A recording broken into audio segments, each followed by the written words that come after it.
Hello everyone, and welcome to another Sentry box stream. We're your host Chris Sheriff, and joining me for today we have Calvin Wong. Hi Calvin. Hey. And as usual, Greg Jackson is here again. Hi. So we've got a fun-packed show for you all today. We're going to teach Greg how to play Warhammer 40,000, as he hasn't owned a 40k book since Rogue Trader. So 8th edition is going to convert him. Probably not, but he's going to be a willing victim for today. Then we'll go on, and myself and Calvin will play through a game with the rest of the starter box, and that's going to be the main segment of the show. So moving straight into the news, did you have stuff you want to talk about first? Sure, yeah. So mostly board games, and one game announced this week from Renegade. It's called Kepler 3042. I don't know too much about it, not a lot of information just yet, but it's obviously a sci-fi game of exploration, terraforming planets, that kind of thing. I don't think it's like a super epic in the same vein as Eclipse and those kind of games. I think it's more of a like 60 to 90 minute game. But they announced that this week. It's due out at Essen, which is in October. There is a new Carcassonne big box coming. Glad I didn't buy the last one. I think this is the 6th big box. So basically they periodically revamp the big box as new expansions have come out. Keep stuffing more crap in there? Yeah, so changing which expansions they put in. It's usually 4 or 5 small expansions along with the base game. So that is coming out later this year. I'm going to talk about a miniatures game because it's from a board game company. So some of you may have seen it already. The Song of Ice and Fire minis game. Never heard of this. From Kuman. It is on Kickstarter right now. They are coming out with a starter set, which is Starks and Lannisters. Greg's a Lannister. They have. He doesn't send anyone his regards. Obviously, they have plans for more stuff, more houses, that kind of thing. But the Kickstarter is just for the core set, and then they're going to release all the other expansions just through regular channels afterwards. You saw the miniatures at Gamma? They had some stuff at Gamma and Origins. Yeah. I think now they have obviously kind of like a full production copy. I've only seen them online, and the miniatures do look really, really well done. As normal from Cool Mini or Not, that is a forte after all. This is supposed to be a pretty solid rule set as well, but I'm not sure yet. We've talked about it a lot because we're both, all three of us I think are fans of Game of Thrones. Books, obviously, not series. So, fans of A Song of Ice and Fire then? Yeah. Less Game of Thrones. As in, before it was cool. And yeah. And I didn't really start reading it until people were making noise about the show, and I was like, oh, hey, that actually released more stuff. I guess it's finally time to read the books. I didn't watch the show until I finished the books that were out at the time, so. Yeah. But yeah, it seems like it's supposed to be a really solid rule set, which does try to incorporate the intrigue from outside the battles. You've got rules for Cersei and stuff like that. They have like a separate intrigue. And random treachery by... I'm a fan of historical-based gaming anyway. I've played 100 Years' War, it's like Swiss Mercenary Pikemen and stuff, so I have no problems playing that. But I don't know how well they're going to integrate dragons and White Walkers and everything into the system. They're probably going to wait until after the series to see how they're supposed to. That'll be interesting to see. It's one I'm following, but I don't think I'm going to jump on the Kickstarter. I'll wait and see how it picks up and what the player base is like. So it's unfortunate. It's the one I really, really want to like, but I just cannot get too excited about it just yet. I mean, one of the things that people are out there and they're not sure about jumping on the Kickstarter because they want to wait and see. We are going to be backing it as a store, and that gives us access to any of the add-ons that they do allow you to get. So if you wanted to back it but don't want to put your money up front right now, you can put your name down with us so that we back it, and then you can, obviously when it finally arrives and comes out, that's when you can make a decision about it. Maybe that's a way for me to do it instead. Yeah. I mean, Give the Sentry box your money. I mean, the funny thing is, I said it was from a board game company, but I guess Cool Mini are not. Well, they're miniatures. But I think, they're not like GW. They're not kind of a more- miniatures company. I think there's kind of more Games Workshop miniatures. aren't a miniatures company anymore. Anymore. Tom Kirby's gone. Kirby's gone, and we're Yeah, see, it's and all there was much news. rejoicing. Well, the man who said we're a miniatures company, not a game company, will be leaving Games Workshop in the fall. Game company. Yeah. And I guess the other thing as well is that the miniatures for this Songwriter Fire are actually Dark Sword miniatures. Yeah. Collaborated with. The Dark Sword did it, huh? So, because they I'll see. have a series of Songwriter Fire miniatures already in the computer. Oh yeah, they do, don't they? So I've seen some of those, I think. Yeah. Looks nothing like the casting for Game of Thrones, but No, I think that's It's, They do predate it's the tiered show. towards the book. It Yeah. is, yeah. They call it Song of Ice and Fire rather than Game of Thrones. Yeah. It is on the book license Yeah. rather than the TV. Because the book license is cheaper. So they don't need to wait and see when. well, the medals I also actually believe they predate the show. Yeah, me too. So There's they some didn't really do the nice casting. sculpts actually from that, from memory. I had a look once. It yeah. seemed pretty decent. I really like the mountain sculpt that's coming and the Sir Jamie sculpt out. I'm going to have to paint. We'll have to get a demo set at the very least, just so I can paint them. Okay. Yeah, it looks interesting, and if people are on the fence, they contact us and get your name on the list because you can do it that way. So other board game stuff. We had a few more new releases in this week. Again, I'm not going to go through all of them, but Cottage Garden is another one from Uwe Rosenberg. Love Uwe. In fact, two of the ones I'm going to talk about from him. So if you played Patchwork or you're familiar with Patchwork, which is the one where you're Making a quilt. making a quilt, essentially, this takes some of the elements of that and makes it into a multiplayer game where you are filling a garden with plants. So this is one I tried at Origin. So if you like Patchwork, but you kind of wanted more players than two, you should definitely look at this one.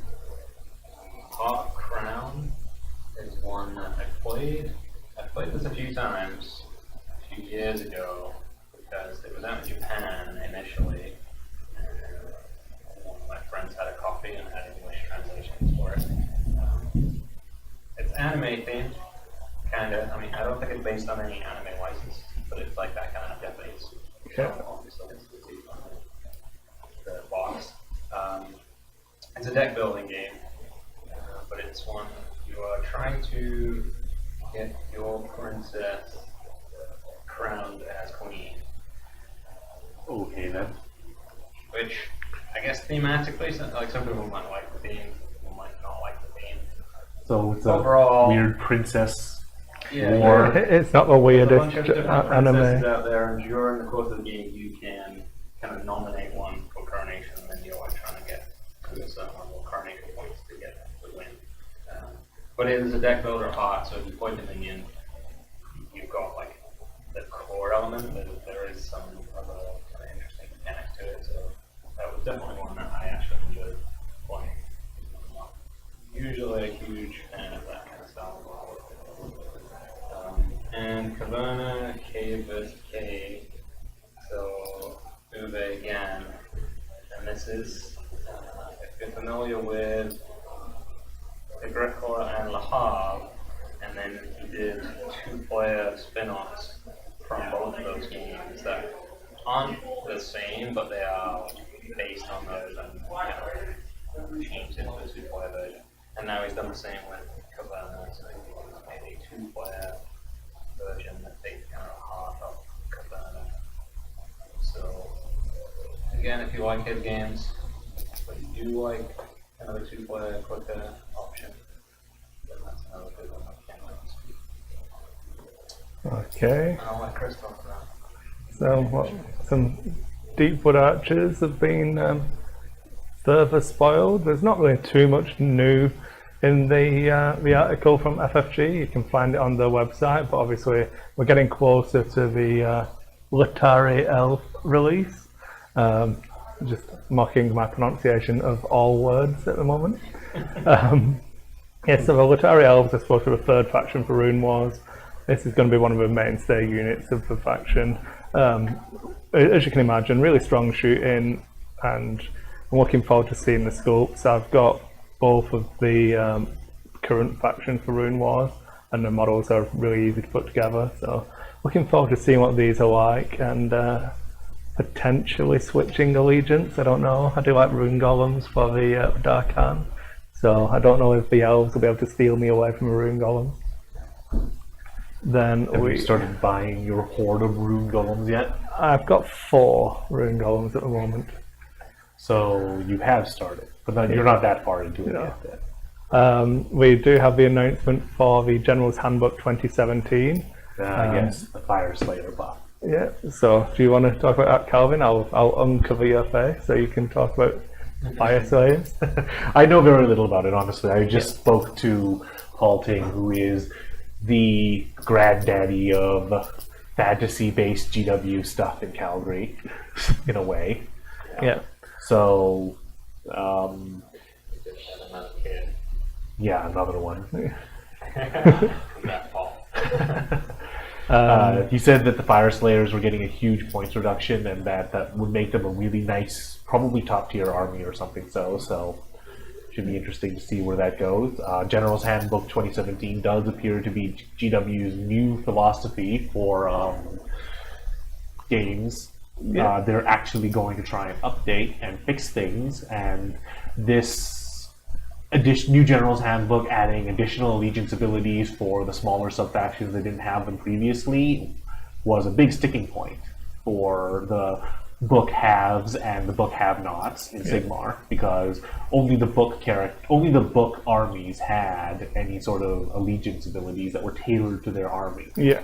Like the Demons of Slaanesh, some of the Skaven, free guilds, whatever. Yeah. Like they just had to draw from the generic order or chaos. Yeah, trying to play Brayherds is hard when you've got people with deep striking stormcasts or sniping Sylvaneth. Yeah, words. Copyrightable wood elves. If you've just recently purchased the current General's Handbook, I wouldn't despair, because the ways to play and all of that stuff is staying in that book. I don't know exactly that they're being reprinted verbatim, so it probably will be one of those books you'll buy one of every year, and you'll have a series of them on your shelf, and there'll be little bits of additional content. A big chunk of it will probably get ripped out, but I've been tempted to ring bind it, so I can just pull the non-relevant pages out. And I've been given to understand some of the battle plans might be changing. The points cost definitely have been tweaked. yeah, the points costs are all changing. Definitely new material has been added, so it should be a fairly interesting divergence. Yeah. We're starting to see that attitude also bleed into 40k. 2 FAQs in, well, it's been out for nearly 6 weeks now. Yep. And there's been Less than 2 months, 2 FAQs, and this, the very first codex release, comes with multiple points adjustments in of itself. Yeah. Inceptors are 15 points cheaper per model for one. They needed it because they were a little too expensive. Yeah, so seamlessly moving on to the Space Marine Codex, we have a copy of my copy that I'm not allowed to buy until Saturday. Yep. The release is tomorrow. Yeah. Or, well, technically in about 6 hours. Midnight release, I'll just stay late. Yeah. Yeah. What are you going to do in the store for 2-3 hours? So we'll I don't want to go too deep into it, just in case the game finishes really early and we've got nothing else to talk about. But obviously we have the different chapter traits. And the exciting one for me was it's not called, what's it called in the new edition? The troops holding objectives. Yes. Yeah. The return of objective security. Yeah, it's not objective secured, it is called something else now. It is functionally objective secured, however. So basically, if you're taking a Space Marine army, you now get the bonuses that your troops will trump other units when you're trying to claim objectives. And it's really good because I didn't like the trend that we saw after the big 40k tournaments towards just character spam.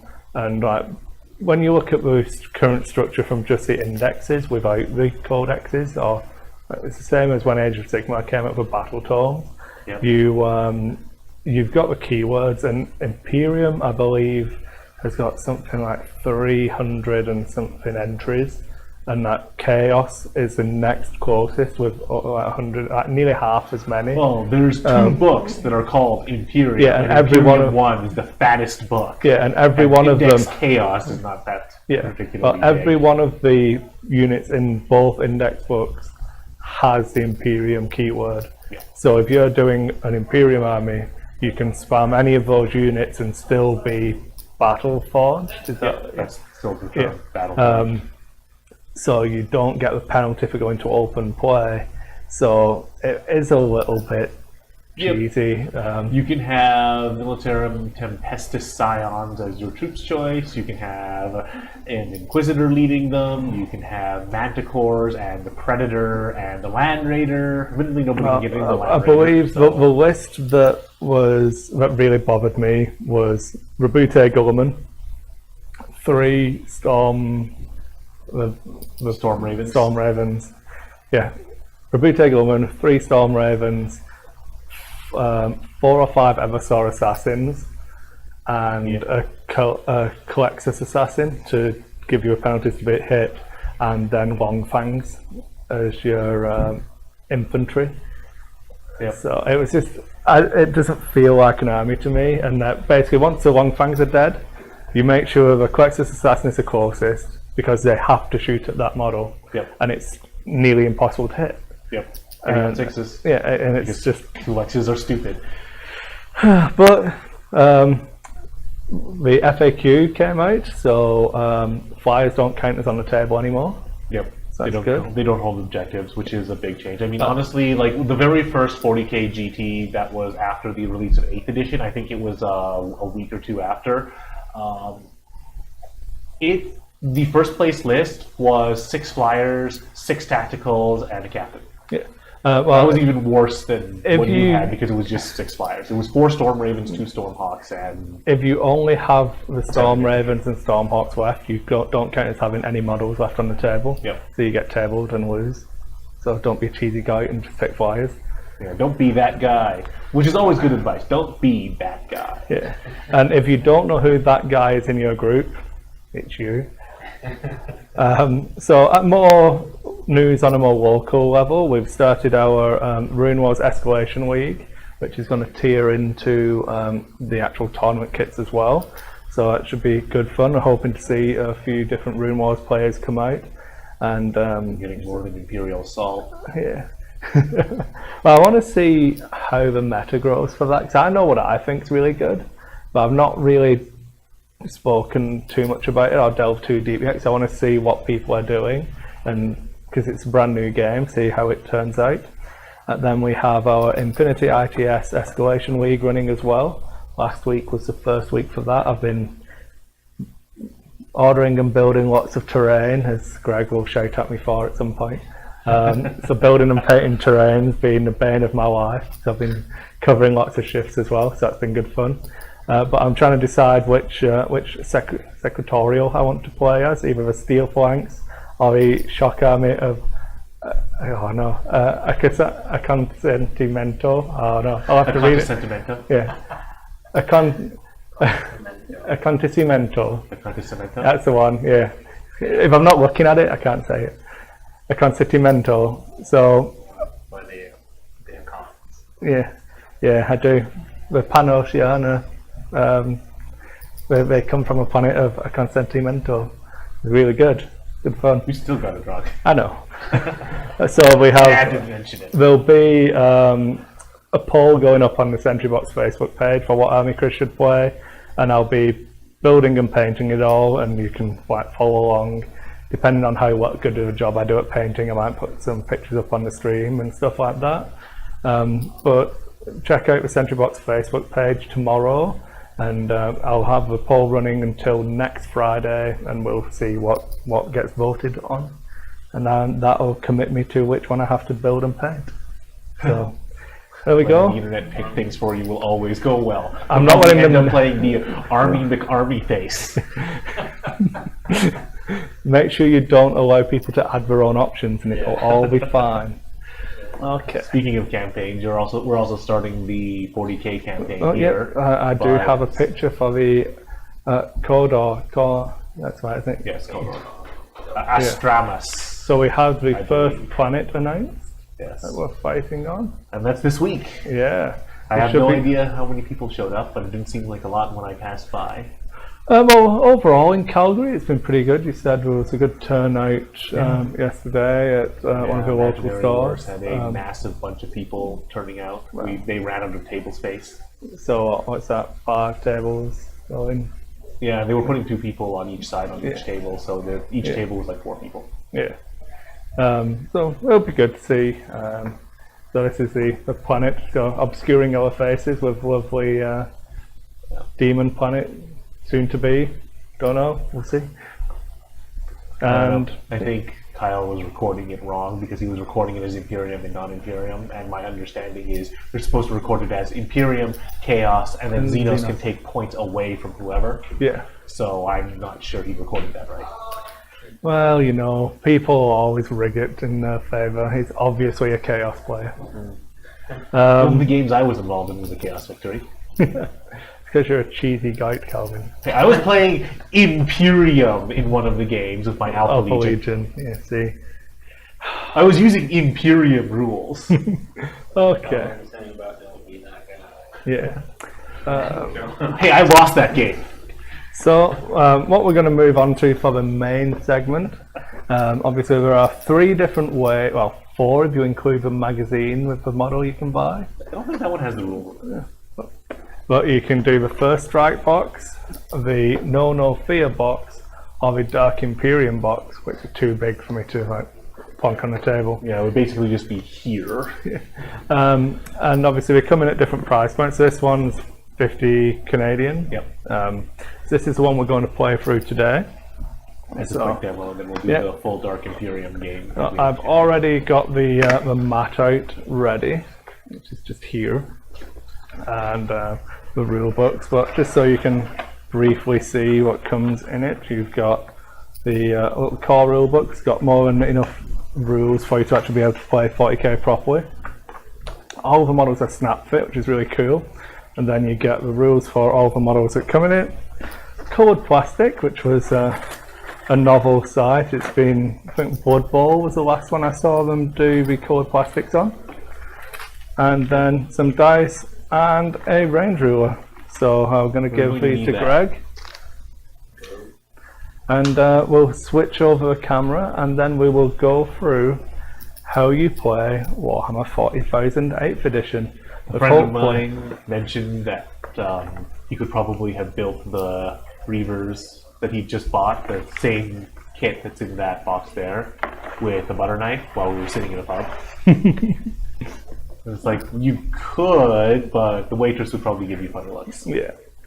So, as we Greg. mentioned, Greg has no idea what he's doing. Yes. So, Well, the first question is, would you like to play as Nurgle's beloved, or as the filthy, thin-blooded, deviant mutants of the 13th Legion? I mean, you mean Gulliman's finest. I'm sensing. That Calvin may have a bias. Yeah. I'm gonna go for these fine, upstanding young gentlemen in Space Marine armor. Okay. So I will summarize Mission 1. So we are going to do Mission 1, which is containment. Whilst moving through enemy territory, the intercessor squad encounters a foe in the form of repulsive poxwalkers. See, repulsive poxwalkers. The Space Marines move to surround their quarry without hesitation, raising their weapons to exterminate the poxwalkers before they can escape to spread the vile contagion. See, Calvin. Vile contagion, spreading filth. But see, disease is all what... Disease is just another form of life. You hate life. Sometimes. So we've skipped ahead. If you want to just... Can you hold that up? We're on to step 4 now. We've set up for battle already. So that's steps 1, 2 and 3. And then if Greg wants to read step 4. Okay. Or should I get Calvin to read it so people can hear him? Yeah. Commence battle! In this battle, one player controls the Space Marine intercessors and the other controls the Death Guard Poxwalkers. The Poxwalkers are attempting to escape by moving off the 2 battlefield edges marked escape, as shown opposite. So that will be that edge and that edge. While the intercessors are attempting to stop them. If all the Poxwalkers are destroyed before any can move off the battlefield, the Space Marine player wins. If any Poxwalkers move off one edge but not the other, the battle's a draw. If Poxwalkers move off of both, then the Death Guard player wins. So we will just use the standard. So the next page is just a demonstration of how do you do things in this game. Yep. So as we go through it, we'll try and already, talk through it. So pass it back here, Calvin, and then. Yep. I'm just double checking if it actually forms one unit. Oh, the Poxwalkers form 2 groups. Okay. So there's 2 groups, and 3. I'll make them a little more distinct. If there are 2 groups. Yep.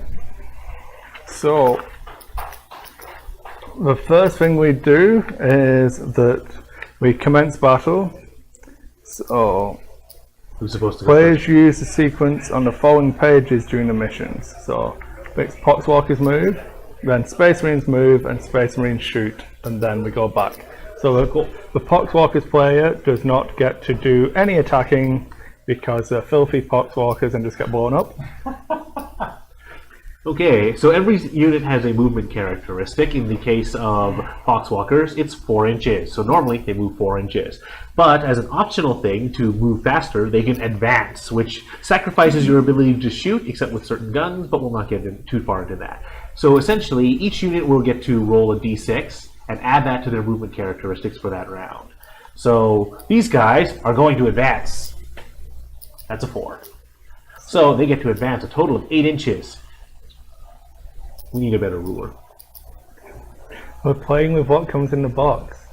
Alright, so that's 8 You inches. shouldn't have rolled a 4, Calvin. If you'd have rolled a 2, it would have been fine. You know what you should really do? You should go get one of those combat gauges and give it to me. Oh, you're okay. Because I could always use another one. And so they advance. After the movement finishes, they all have to keep unit coherency. They need to be which within is 2 inches 2 of each other. And they are. So these ones will also advance. 5 inches. These Poxwalkers are mighty swift. So that's 6 and another 3. Seems like it's going to be a very short demo. It's okay, this is demo 1. There's Yeah, more well, to their come. toughness 3 and don't have a save, so I think you'll be okay. Question for you. Okay. When I go to shooting, can I shoot multiple times? If I can only shoot one of these, So this game is going to be very, very quick. we will get to shooting right now, in fact. You have a movement phase. Yeah. Okay. So for the Space Marine movement phase, you have the same. Each Space Marine follows the same procedure when moving their models, but the models are a bit swifter, then can each move up to 6 inches. Once the Space Marines have moved, they can then fire their bolt rifles as explained overleaf. It says. 4 pages. Okay. So your ballistic skill means that you would need a 3 to hit, and you would need a 3 to wound, and you get for a bolt rifle, I believe it is 2 shots. It is 2 shots. So each one will be able to fire twice. Can you charge in this mission? No, this is just shooting. Okay. Is there any range? Yeah, Yes. 18 inches. So Okay. pretty So much. I can, okay. No, they're rapid fire 30. So Yeah. within 15 inches, you get 2 shots. So you are going to want to move that guy so you can get rapid fire. Is there a penalty to shooting after you move? No. Not with an assault, not with a rapid fire or assault weapon. Okay, so you can He's 6, so you can move up to 6. okay. There's no point moving the other guys. You can go and stand in front of them. Arms out wide. Yep, they Yeah. can't move through you, so. Okay, so do you want to pick one of your Space Marines to shoot first? And he's going to shoot the Poxwalkers to his front. That's going to do the dice so we don't have to constantly going back and forth. Yeah. Okay, so one die. Each two he has 2 dice. shots. He has a 30-inch range and his gun is rapid fire 1. But rapid fire type means that if you are within half range when you're making your shot, you get an extra shot for each one. So if you had rapid fire 2, you would make 4 shots half range. You're clearly within 15 inches, so that's definitely half range or less. So you make 2 shots. Just roll them both. Yeah. Roll them both. You can roll both. Like when you fire a gun, you roll all of the dice involved in that one gun at the same time. Yeah. Okay. And then I can. Yeah, you roll to hit, roll to win, then the wounds are allocated at that point. Yes. Right, I'm not taking Yeah. anything. Yeah. The model has a 3+ ballistic skill, so you need 3 to hit. 2 Okay. hits. They have a strength of 4, and the Poxwalkers are only toughness 3. So So, 3 because it is is to higher, you wound on 3s. Higher but not double. Oh, Both are yeah. wounds. Now, Poxwalkers have a 7+ save, which means they normally cannot make a save unless they are in cover. So I don't roll a save. However, the Poxwalkers do have a special ability called Disgustingly Resilient. Whenever they suffer a wound, whenever they would lose a wound... Not in this book, they don't. Really? Yeah. I'm just checking. Remove casualties. There we go. Yep, they just straight die. They just straight die on the shot? Yeah. Wow. One word. Well, you remember you have to get 1 model off the board for it to be a draw. That's a good and point. 2 model, 1 off each side to win. Yeah. All right. Well, normally they would have Disgustingly Resilient, which means on a 5+ they don't die. Whenever they take a wound or mortal wound on a 5+, they don't take it. Yeah. But apparently this starter game doesn't have that, so well, there we Oh, are. come on. If they got to make a save as well, They don't. Well, and you, so if you rolled it's a 5+. yeah. Okay, so now you move on to your next unit, Greg. Yep. I got it, Yep. shooting that unit next to it. Oh, double miss. Oh. So That now, guy's shooting. What's he gonna do? yeah, because then you can Yeah. only draw. Well, The worst. his unit? Each weapon must fire all of its shots at the same target. Okay. See, this is why you invest in a tape measure. Oh no, 1 more inch. He's within 15 inches, so you get your 2 shots at him. 1 hit. Yep. Does it wound? It does. So Greg secures a draw in his first turn. And then Calvin gets to roll a 6 here and probably make it off the table. All right. This unit will advance. 4. So if they're within 10 inches. They need to move past him, so Yeah. they can't. I'm assuming they still can't move within 1 inch of him. So that is 6. Oh, he just barely doesn't make it yet. Can I get off? That one doesn't. You have to be entirely off the map. Yeah. So can you kill all 3 of them in 1 round of shooting? Oh, that's a good question. These guys are gonna move over.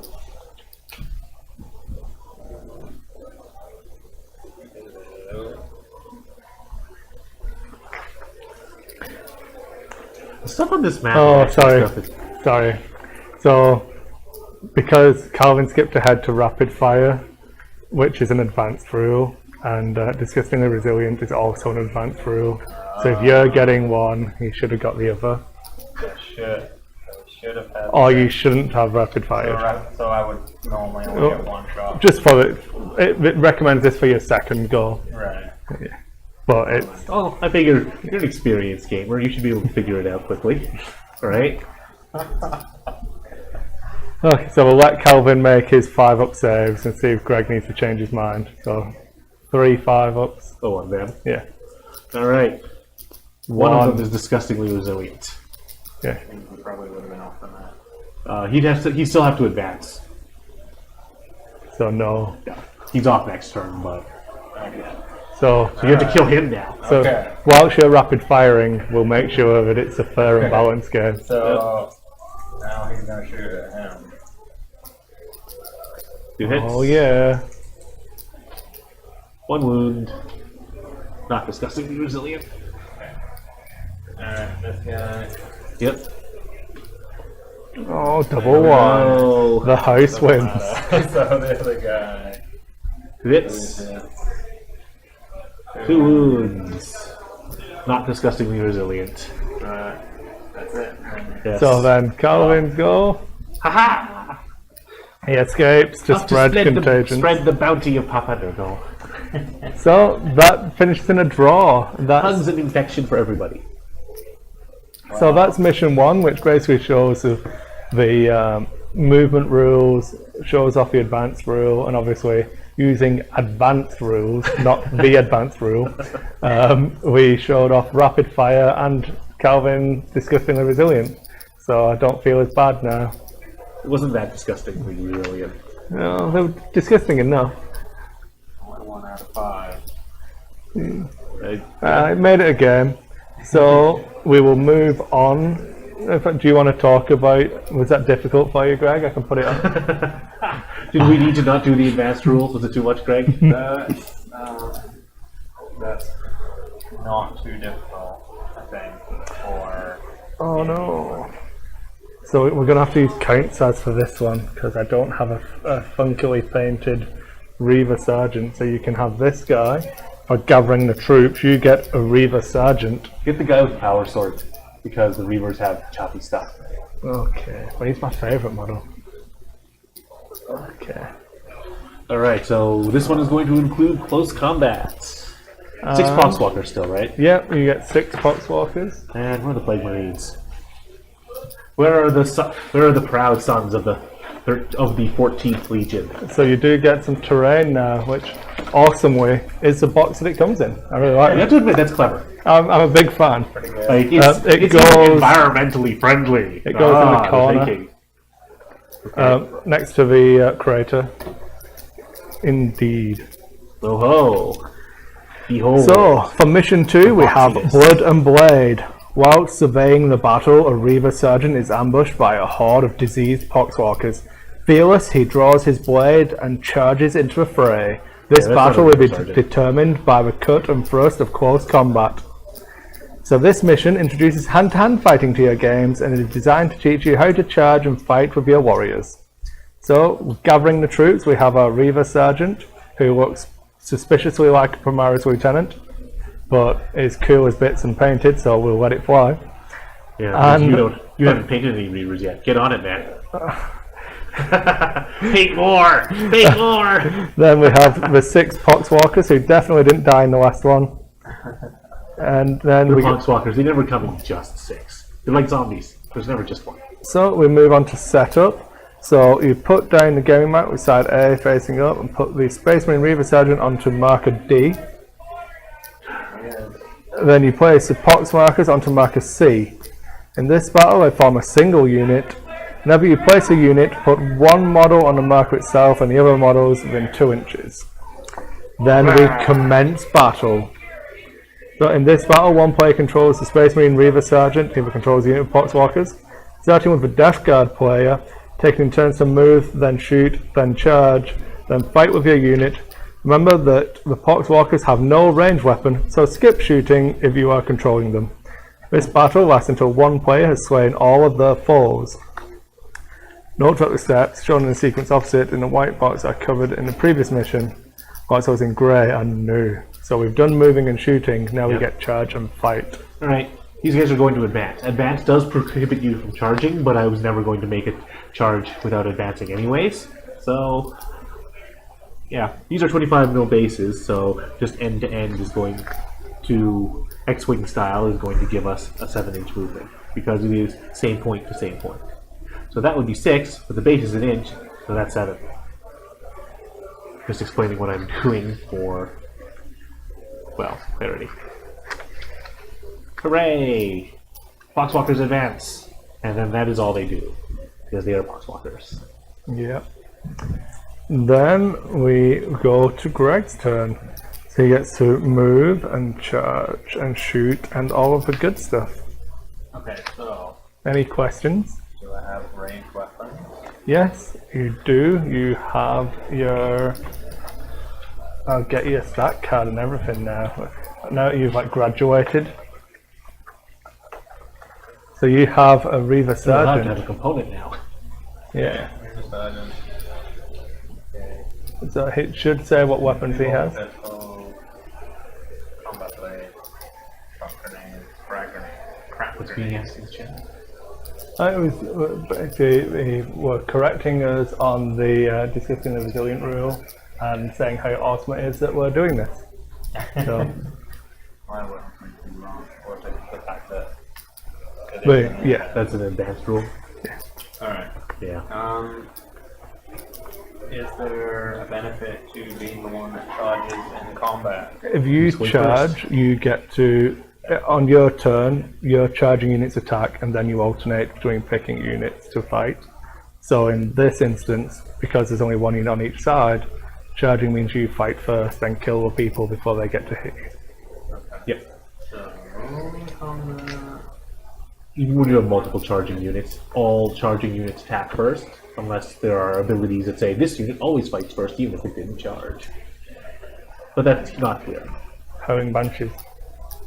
Demonettes. And when you charge, Slanish. you move double this there? No, you move 2d6 when you charge. Yeah. 2D.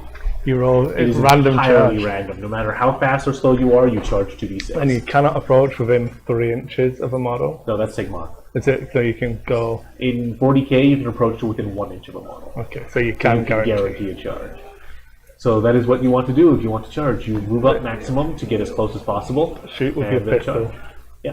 and then And charge. then shoot with your pistol. Yep. So Wait, move so your you- Reaver Sergeant. You can do. Yep. Okay, so I can move Yep, in, you can shoot and charge. shoot, and then charge. Yep. Yeah. There is no restriction on weapon type and charging any longer. There used to be in earlier editions you could not charge if you'd fired, say, rapid fire or heavy weapons, but now that restriction is lifted because they're like, we don't want to deal with it. Okay, and I also have grenades. Yep. Can you throw a grenade at Throw them? a You grenade. can throw when you shoot, you can fire all of your non-pistol, non-grenade weapons, or you can fire all of your pistol weapons. Or one model can throw a grenade instead of doing either. So you look at the rules for your frag grenade. Yeah. What does it It say? says range 6 inches, Yeah. 5 grenade D6, Yeah. strength 3. Yeah. Is yeah. 0, damage 1. Yeah. Yep. See. Special ability. So you got that perfect. So what that means is if you choose to throw the frag grenade, you will roll a d6 and get that many attacks against a unit, which would be its strength 3. Yep. You will need to be within 6 inches. Yeah, so, but I can move and do that. Yep. Yes. Only a single model in the unit can throw a grenade, but you only have a single model in any case, so... Yeah. Well, I guess there's no reason not to Do you move want to up. pass? Can a grenade miss, scatter? Not anymore. There's no longer any templates sort of anymore. blast marker or template, that, unlike previous editions. Alright, so I cannot go within an inch for that. Yep. Yep. Be an inch away. And then I can throw a grenade. Okay, so you want to attack with your frag grenade. You see how many attacks you get. Well, I guess the options are 2 shots with my Strength 4 pistol. or D6 strength 3. Yeah. Uh, Oh yeah. Three. 3. so So- 8 force. So your ballistic skill is what here. determines your hit. Oh, right, So right, it says- it's still on the ballistic skill. Yeah, 3 plus. So still have to roll to hit. Yes. And then Yep. damage. So 3 of them. so now because your strength is the same as his toughness, it's a 4 up. Yep, it's 3s and 3s. That's probably something that's never changed in the history. The wound chart actually has changed. It used to be for each point it would go up. Yeah. So, are they disgustingly resilient? No. They're disgustingly exploded. The defending player can choose which models to remove. Yes. Okay. I'm going to remove those ones in case you roll snake eyes and no, wait, no, you still reach that middle guy. So Yeah. do not Alright, fail to so charge. charging. Yep. A 10-inch charge. So you only need to end within an inch of any model. So if you really wanted to, you could charge all the way around back there. You're just stopped from prohibited. You're just stopped from going within an inch of a model that you didn't of a unit that you didn't charge. So if you had a second unit here that you didn't declare a charge against, you couldn't go within an inch of them when you're moving. So if they were here, you wouldn't be able to go through there. But since there's nothing else, you could just go all the way around if you wanted For to. purposes of the demo, I don't think there's any No. reason to care where. Yeah. So I'm gonna go over here, right? Yep. Yep. Now how combat works is So you would get Overwatch if you had guns. yes, that's why I skipped over it. Swatters don't exactly have them. They are gunless. If he had charged me, You could have shot him. okay, Or so throw a grenade that's at them. something that is automatic. You don't need to. Yeah. Yep. It's just that you hit on 6s instead of your normal ballistic Okay. skill. All right, so you were saying now in combat. Yep. So all charging units essentially go into a pool of this unit fights first, along with things like Howling Banshees and Slanesh Demons that have the rule this model always fights first. And basically in that pool, we alternate picking units. There's only one unit in the pool, your guy who charged. Yep. Okay. And weapon skill is on 3+. Yep, that is the And number you then need to the get. A is the number of attacks you get. Yep. So We were sergeant, so A is 3. okay, and then each The time combat their fight, they can make one additional attack with Yep. this weapon. The combat blade has an additional attack. So I get 4. Yep. Okay. So they hit on 3s. Feeling confident, Greg? Yeah, 3 of them. The strength of the combat blade is user, which is the strength that is on the Reaver stat line, which is 4. So again, you require 3s. Alright. That's 2 of them. That's distinctly average. They do not have a save that is relevant because it is 7. So they just get disgustingly resilient, which they are not. So 2 die. Not discussing resilient at all. Yep. So Okay. now we are now out of units in that strikes first pool. Now we go to the units that are not in the strikes first pool, and again you would pick a unit first because it's your turn. But you don't have. But this unit has already been chosen to fight this turn, so it doesn't fight again. So now at the start of I choose this unit to activate. At the start of that activation, the unit can pile in up to 3 inches towards the closest enemy model. So and a model can only make its attacks if it is within 1 inch of an enemy model or within 1 inch of an ally that is within 1 inch of an enemy model. And it has to attack whoever. Yeah, it allows you to attack in ranks when you have large units. I think it might have to be a member of your own unit, but I honestly can't remember. But you have to be within an HL. Anyways, so I have 2 of them. Can you give me the data sheet? I never successfully made combat with Poxwalkers. They've never lived that long. There is a first time for everything. And Well, that's one of the little cards. oh, yeah. So there you go. Alright, Poxwalker. Their weapon skill is 5+. 1. They are strength 3. Toughness 4, so I need the Ooh, 5. There's a 6. Haha, you will take your save and like it. Yeah. That is a 3+. There. He does make his save and likes it. Yep. Alright, Okay. now it is my turn. Now, I could opt to fall back, but I'm not going to bother.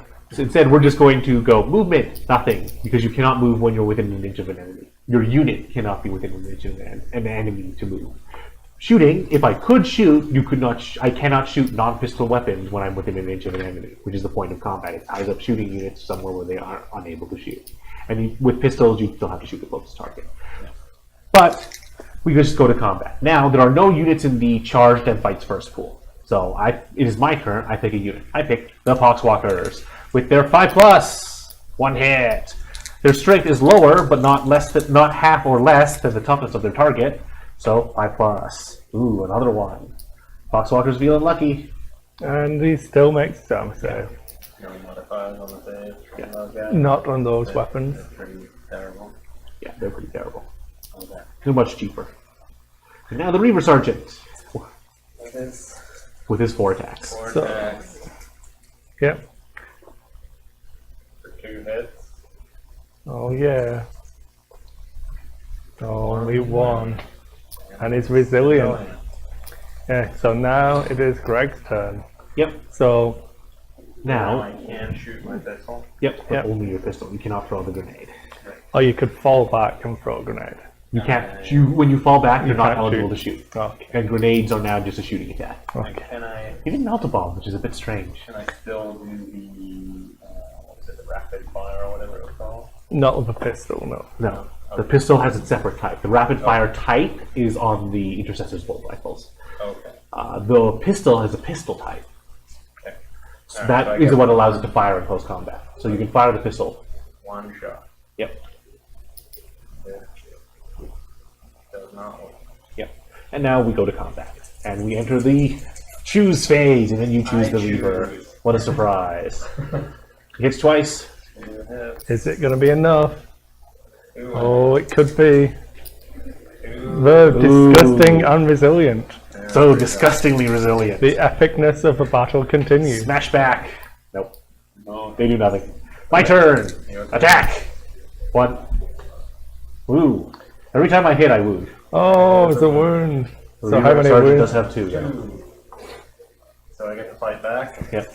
And then it's Indeed. your turn. 3 hits. Yep. 3 wounds. Oh no. They are slain. Took a wound. Oh dear. It's okay. He'll So- survive. These missions seem a little stacked against the Foxwalkers. No, a draw and a win so far. It's okay, Calvin. This is a loss. This one, yeah. Yeah, this the first one was a draw. There's no way for a draw. No. You fight to the death. Yeah. Okay. The So, fact that I killed 4 before you did anything. so now we get to add in even more slimy, horrible stuff. So what mission is this one? This is evade capture. So question. Plague Marines? Yep. This first strike box, we did, that was mission 2, going into mission 3, evade capture. Yeah. Is that the last mission in there? Or there's There more? are 4 Okay. missions. There's 4 missions to introduce all the different Yes. rules. The majority of the rules or all the rules? Pretty much everything that is a generic rule is introduced in this book. Obviously, there will be army-specific rules on data cards that are not covered. Right. Okay. So, evading capture, you get. Unfortunately, these Plague Marines are armed differently. So what's the armament on the Plague Marines on this one? All just- 3 of them? It just says 3 Plague Marines. Okay, so the full squad. Yeah. Alright. That's a little easier. Yeah. And you get 2 Reavers, so you can have.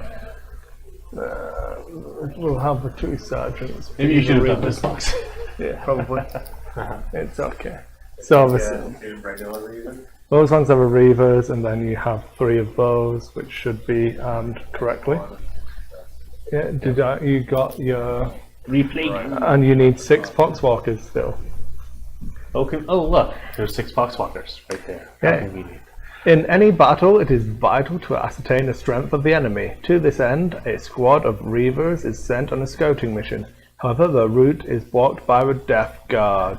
The Reavers have support in the form of a squad of intercessors, but will need to circumvent the foe to evade capture and achieve their mission. So the terrain rotates by 90 degrees and drops into the middle of the table. No, it's just the terrain. Yeah. Oh, Yep. like that. Then Terrain. Not the map. we have gathered our troops. So put down the gaming mat with its correct side facing up. Then place 1 Reaver on each corner of one edge as shown opposite. So it is this corner and this corner. Alright, the plasma gunner is going to be the guy with the blight launcher, and the guy with the visible power fist will be the power fist plasma gun. Okay. Because you didn't prepare. Yeah, if you want to go through setup, I will put whites on them. Alright, setup. One Reaver on each corner of one.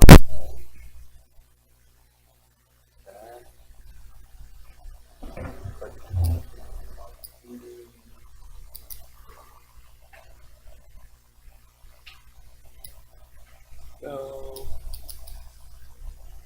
Poisoning, unlock A, Fox 14, unlock it.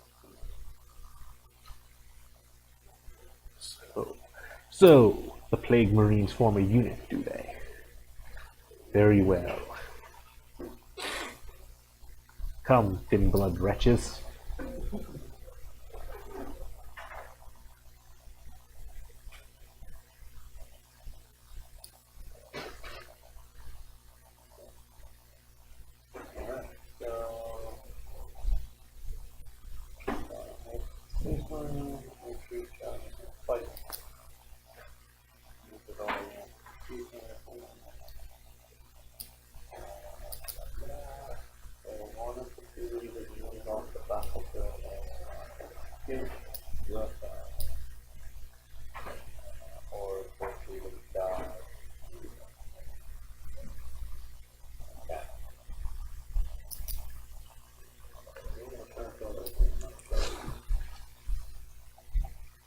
Alright, so this guy's gonna add that.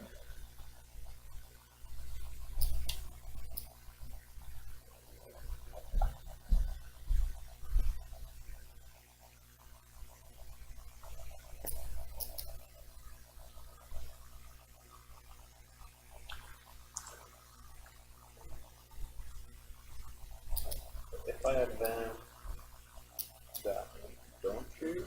Yep, advancing gives up shooting.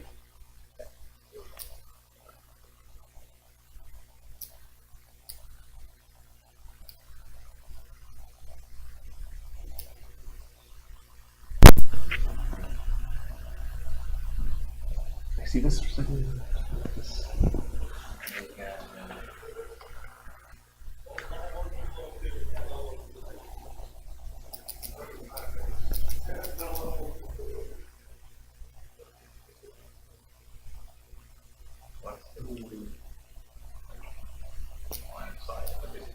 True line of sight. You only need to be able to see one model in the unit to shoot at it. Okay. But it's true line of sight for each model. For each model. So that guy has to be able to see in order to shoot. That guy has to be able to see in order to shoot. Do and that models guy in has your to- own unit box at one side? They do not. Okay. This guy. See. Yeah, the entire squad can see them. Okay. Alright, then I guess. And I do all the movement and then. All movement and all shooting. Okay. They are a unit now, so you can resolve all of their guns simultaneously if they're the same. When they're the same gun. Yeah. Okay. So Yeah. shooting at the Plague Marines. Yep, they're all on threes. 4 hits. Yep. Now, Plague Marines are toughness 5. 25. Yes, because your strength, the strength of your gun is lower. Right. Yeah. So you When were they're- saying earlier about how it is. It used to be different than it is now. Now the system is when the strength and toughness are equal, it's a 4+. If the toughness is higher but not double, then it is a 5+. If the toughness is at least double, then it is a 6+. Okay. If the toughness is less but not half, then 3s, and if it is less, and if it is half or less, then 2s. Yeah, because it did used to be. Yeah, it used to be one step. It used to be if it was +1. It used to be by point. So S4 against T5 was so it's still 5+. Yeah, but it used to be the big change 6+ is that toughness. now everything can wound everything else. Yeah. Whereas in before there were things that could not wound. Right. Yep, so the interceptors are armed with bolt rifles, which are AP -1, which means saves are reduced by 1. Plague Marines need a 3+ to save. That is a pass, that is a fail. Plague Marines are also disgustingly resilient.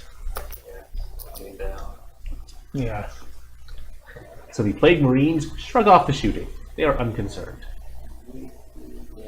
You can see over there. But is he in range of the model that he can see? That is a 6. Nope. That's fine. Alright. So, no charging, no combat. So I think that's me, right? Indeed. Yep.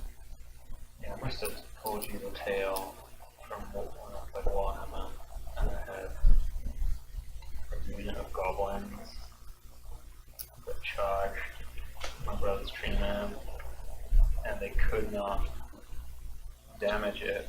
It was not possible, but he whiffed all of his attacks. So Did you, nothing, and I got like a pushback bonus for a rank or Yeah. charging or whatever. Pushed me back to tail his leadership leadership, routed, and caught him, and cut it down. and it was instant. Yeah. Yeah. One of the ridiculous things. I can't hurt you, and yet You're dead. you're dead. Right. It is silly. But they've got rid of that, so you. Everything can hurt everything. So Yep. In theory. It's just highly unlikely. If enough lasguns can bring down a Land Raider, but the number of lasguns that you need to do that is somewhere in the neighborhood of 600. I forget what it was because I didn't particularly care to do the math. For once. Alright, so actually, I'm going to move a little closer. So, I am going to start with the Plague Champion, who is within 12 inches. He is firing his plasma gun. It is rapid fire 1 at 24 inches, so he's within 12, so he gets 2 shots. He is ballistic skill 3+. He hits once. It is strength 7 against the toughness 4 of the intercessors. That will wound, and its save modifier is -3. You need a 6 to not take damage from this one. Alright. Take the damage. Yep. Now, Guess I need somewhere to mark damage. Yeah. Oh, we'll see. Maybe it's Well- not anyway. Once you've wounded a model, the next wound has to go onto the same model. Yeah, I was gonna ask. yep, you can pick which model is taking the damage first, but it's going to continue being the same guy. Now, I'm going to fire the bolt gun from the regular guy. He'll hit once, and he will do nothing with his bolt gun. And now, I will fire the Blight Launcher. I should have fired this one first, actually. The Blight Launcher is Assault 2, so it just gets 2 shots anytime it's in range. One will hit, and it is Strength 6, so it needs a 5 to wound, or 3 to wound, rather. Okay. And it is -2. Yep. It does D3 damage, but because it's on the wounded guy, it just kills him. Damage does not spill over in 40k the way it does in Sigmar. So, my shooting is done. So, charging. These guys are going to attempt to charge the Reaver. So you get to Overwatch. They are out of range of the grenade, so you cannot throw the grenade. Okay, so I'm gonna shoot my pistol one. So you now need Does not sixes. hit, because on Oh, right. Overwatch you need 6s. Alright, so their charge range is 9. They will easily get him. Now I only need to Easily. get him. Well, with their result, they will get him. They will make contact and then get got.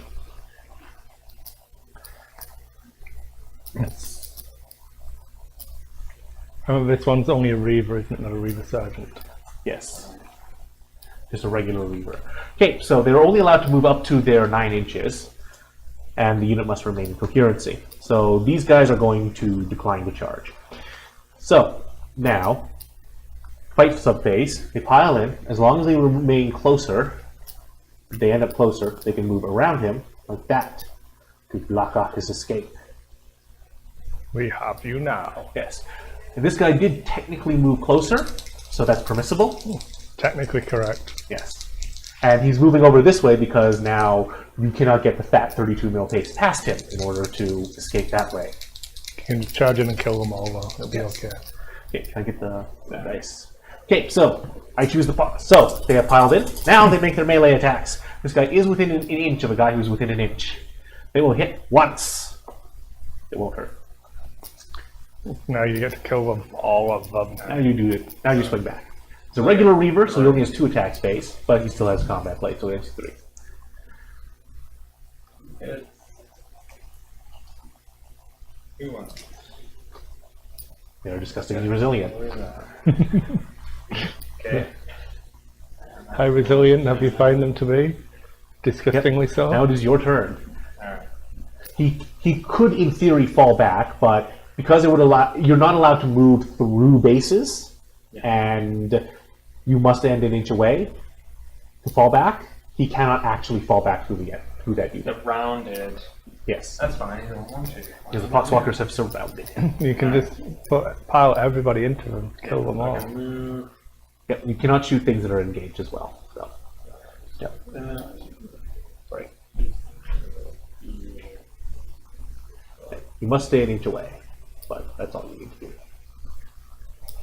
We're skipping morale because the beginning introductory thing ignores morale.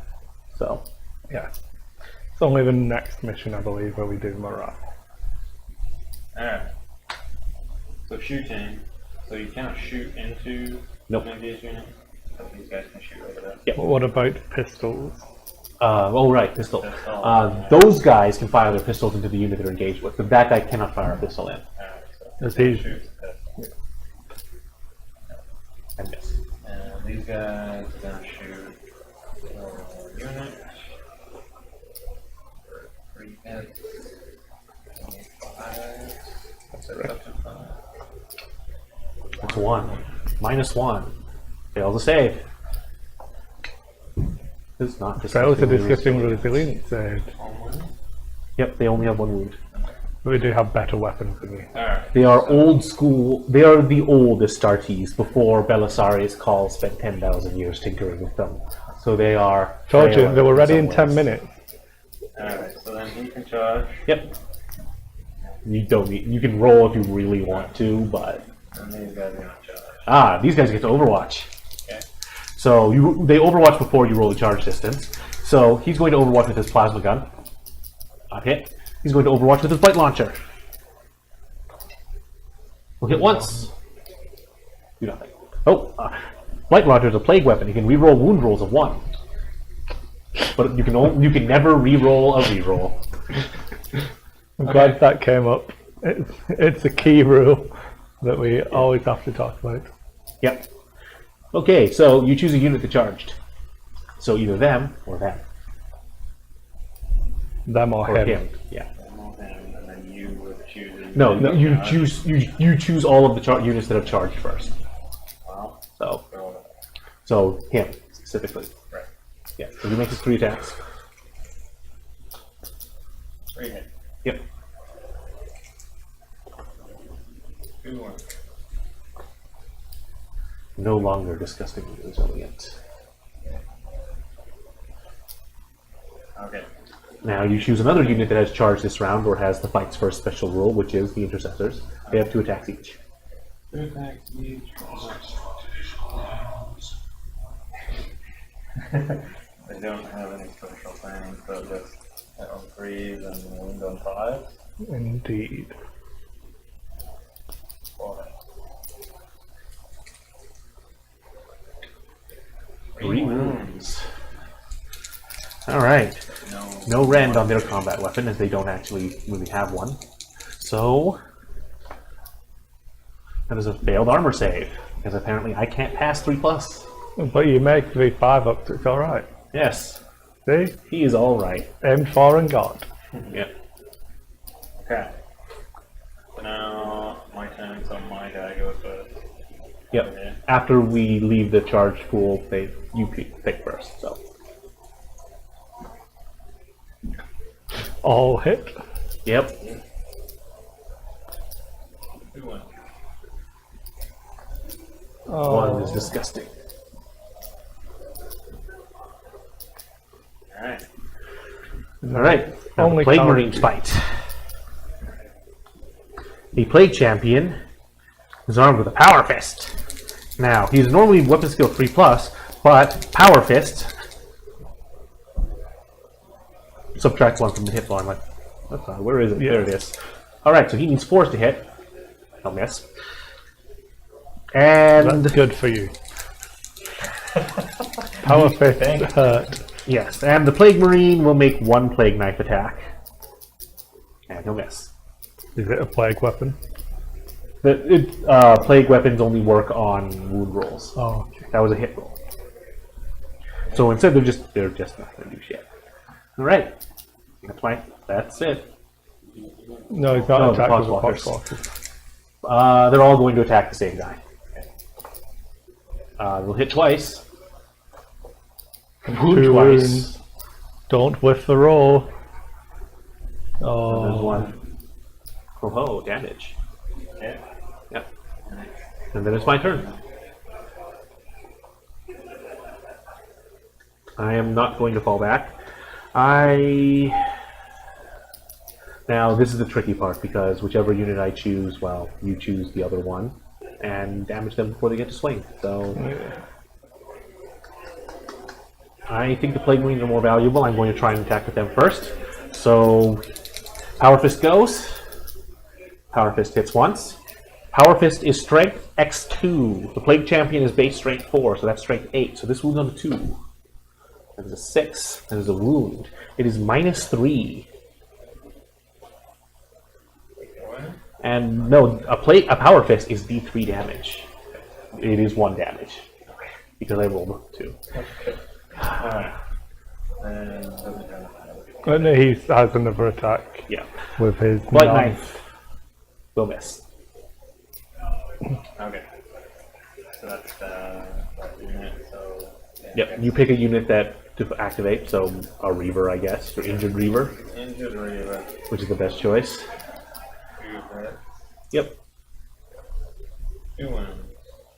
And They've stopped being Resilience. resilient.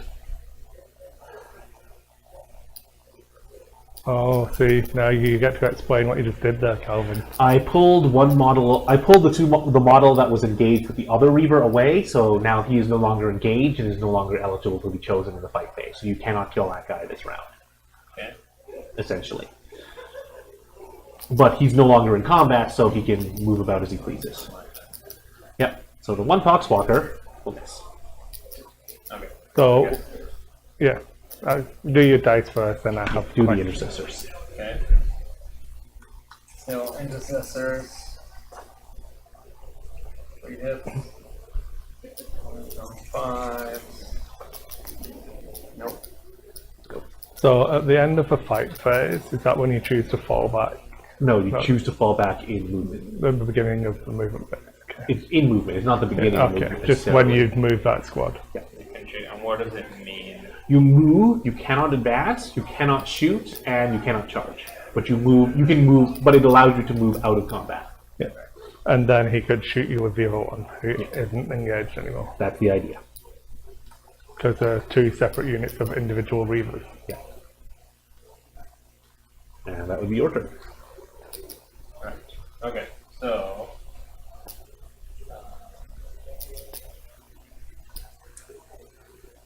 I could. But then. Well, your objective is to get a Reaver off the board edge. So I'm just gonna advance. Okay. Alright.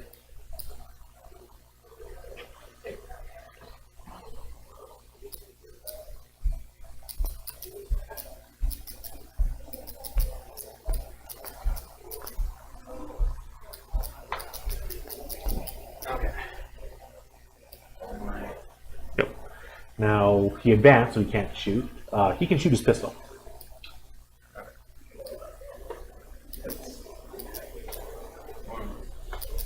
Nope.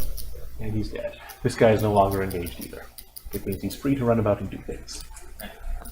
Yep. And now, fight phase. You choose a unit. There's only 1 unit left to choose. 2 hits. Yep. 5s. No. Nothing. Alright.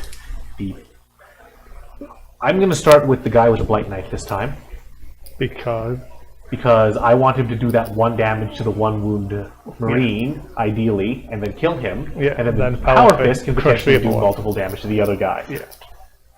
That's a 1. It's a Blight Knife, so it gets to reroll 1s. So that is a wound. That is an armor save for you. Oh, That is a failure. It's all The working plan out worked for out. Calvin. So which one was that? Okay. Alright. Power Fisting. Power Fist hits. Power Fist wounds. You -3. need a 6. Not a 6. And It is it's 2 damage. It wounds. slays the remaining intercessor. For the glory of Nurgle. So now, it is my turn. So I move. Where's the thing? They're going to move straight towards you. Actually, You get them to hold out one more time. Yeah. Make a save. It'd be alright. It'd be alright. okay. Can't actually see that guy, which is fine. Blight launcher into him. It'll hit once. 1-6. And that'll be a 2. It will fail the wound. So 2 plasma gun shots into him. Both will hit. Both will wound. And this was -3. Yes. Dead. So the first Reaver is slain. Oh no, Nurgle's making a comeback. Alright, they are going to go for the super long charge. You are permitted to charge units you cannot see, and it can't overwatch you because it can't see you. Can you charge a unit you didn't shoot at? Yes. In And- 8th edition 40k, that rule no longer exists. Okay. You are eligible to shoot all of your guns at whichever targets you like. Split them up however you please, as long as each individual gun is firing at one target. And then you can charge whatever you like. So you can have a Terminator squad going, this combi bolter into this squad, this combi bolter into that squad, this Reaper autocannon into that other squad behind you, and then charge something you didn't even shoot at. So they're going to go for a long charge. 6, not a chance. That is your turn. So if you fail a charge, you do not move at all. Yeah. A failed charge means no movement whatsoever. Any overwatch will still happen. Yeah. And you still die. That is the risk of charging. You may fail your charge, you may eat overwatch, and die. Are you going to play dance around the containers? Well, no, because this is a demo, so let's just. You're going to advance and try and kill the Plague Marine. Chances of killing the Plague Marine. What do they all have grenades? They have grenades. Yeah. Do they have a crack grenade? Yes. I think yes. The crack grenade is better against the Plague Marine. It's higher strike. Twice as likely I to have hit. to see them and be within range. Yeah. Yep. And I don't think I can do that. Well, you have a 6-inch movement. Yeah.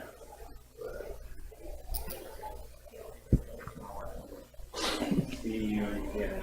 Well, your objective is to get away, so Well, yes, it is. if you advance, you guarantee you get off the board if I don't kill you. Unless you charge him. Unless you charge me, which is what would happen. Yes. So, No, run all the way up along the edge of the board. let's just. Now, you don't have to take all of the movement in a straight line. You can go 6 and then 4 to the edge of the board. So that you stay at maximum range. And that is the advanced option. One of the important things is, while it's satisfying to kill people, sometimes you play to the mission. Especially in the cases where you're not actually able to kill your opponent. So, we will start with the Blight Launcher and see if it can finally do something. The Blight Launcher will hit once. And fail the wound. So the answer is no, again. I said it at the start of the show. Apparently the answer is always no. And we're going to fire the plasma gun. Plasma gun will hit. Plasma No. gun will wound once because it's 2 fails. Because it's 7 is not double. No. Not a 6. And he only has one wound remaining. That's the one the Poxwolf has said. Yes. So, looks like we're in for decider. We have a draw in game 1, a win for Imperium in game 2, and then a win for the filth that is Nurgle in game 3. Do you have the Oh, book, jeez. Calvin? He just Do you came want- off the base. That's fine. That's fine. We're swapping out for a Yeah, different that's a one. really weak angel. Yeah, that guy. The one that has the big ornate thing on his back. And he can be the Blight Launcher. Fire Blight from his back. Cam, I get your money back. Jeez. Terrible. Apparently so. You got the book. That wasn't even heavy use. Calvin, you have the book for mission 4. One saving throw. And then You did. One save would have won you a game. What's wrong with you? get good. All right. Now all of the models will be used, so he needs a third Reaver. Give him the captain, I guess. We'll give him all the plasma ones that are on the. So it is the other side. So you get all the ones with plasma guns that are actually Reavers. Don't get too excited. Yeah. It means nothing. Well, it doesn't mean nothing. But You wish they all had those guns, because then you'd win. you go like -3 saving throws and whatever. No. All right. There we are. Decide who will command them. Starting with the Space Marine player, you set a unit on the battlefield. It must be within 2 of one of the others, and it must be within 6 of the edge. So, Okay. so basically, you just deploy unit coherency, and they need to be within. What am I trying to do? You're trying to kill everything. This is a battle of the death. Okay. This one is free deployment, so you may deploy how you choose. Alright, well, The 2 wound death gun. 2 wound death guns. Yeah, as in they're the Alright, better shooting so- unit, and they have 2 wounds. The first turn is random. I don't want to have 2 wounds as well. The first turn is random. That One of these interesting. is exogenous. I guess that's. Yep. So we randomly determine who gets first turn. Yep. You have white marines exactly like you just had. Yep. Just we had to change the model because one of them was ill constructed. Calm. And the state box will divide that next. Yep. So the combatty Reaver people. 6. Yeah, it's good.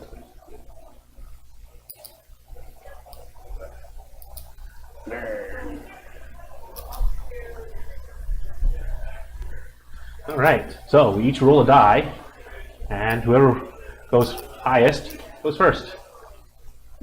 Oh yeah, that's good. Sometimes I need a 6 for a save. Okay, so I go first. Yep. Yep. Alright. These guys.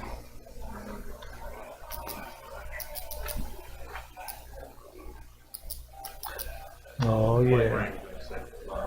They move 5. They are slow.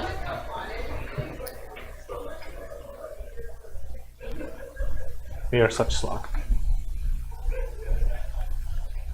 Alright. I'm gonna shoot. Oh, you move all of your units, remember? Yeah, I know. I got them. Okay. Just making sure. I gotta say that. Oh, the old counter assault unit. Oh yeah. Needs the extra dice cover. Alright, so I got 6 shots. Need more dice too. You're What comes in a them? box? Yeah. 6 hits. Oh. Oh dear. Plague Walkers are for it. 5 wounds. You best hope your plasma gun can carry the day. Nothing. Alright. Not a single one. Possible. Good start there. Okay. I think they might have. Do you wish that you'd won the roll to go first, Calvin? Gee, I wonder. Alright. Seems kind of crucial. How does it normally work in a full game? In the full game, that's how it would work. You'd deploy. You Do you roll. still get Depends plus on the one? mission. Like generally, ITC rules have altered the actual rules in the book because the actual rules in the book is kind of silly. Basically, you alternate deploying units, and whoever finishes deploying first gets to choose who goes first. If they choose to go first, their opponent can attempt to seize the initiative, but they only successfully do so on a 6. If they choose to go second, then they just automatically go second because, well, they had a choice at first turn, so they don't get to seize. So the ITC doesn't like that because it means low drop armies are frequently getting to choose who goes first. So they still roll off, but whoever finished deploying first gets a +1 to the roll. And then that player has the choice. Okay. Yep. So, okay. the Plague Marines are going to do is they're going to move 2 forward to the edge of the building, 2 up, and then 1 inch forward, so that they're on top of the building. So you can climb up on the building. Yeah, the very edge of the building. Okay. Because now they can see. Okay, that would have been good to know.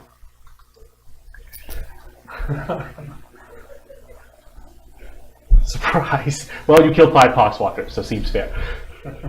Alright, so we'll start with the Blight Launcher. Oops, 2 shots. Both hit. Needs 3s to wound. 1 wound. It is -2, so you need a 5 on the Reavers. They're fine. Plasma Gun. Hits once. Does nothing. And Bolt Gun. Hits twice. And 4s. 2 wounds.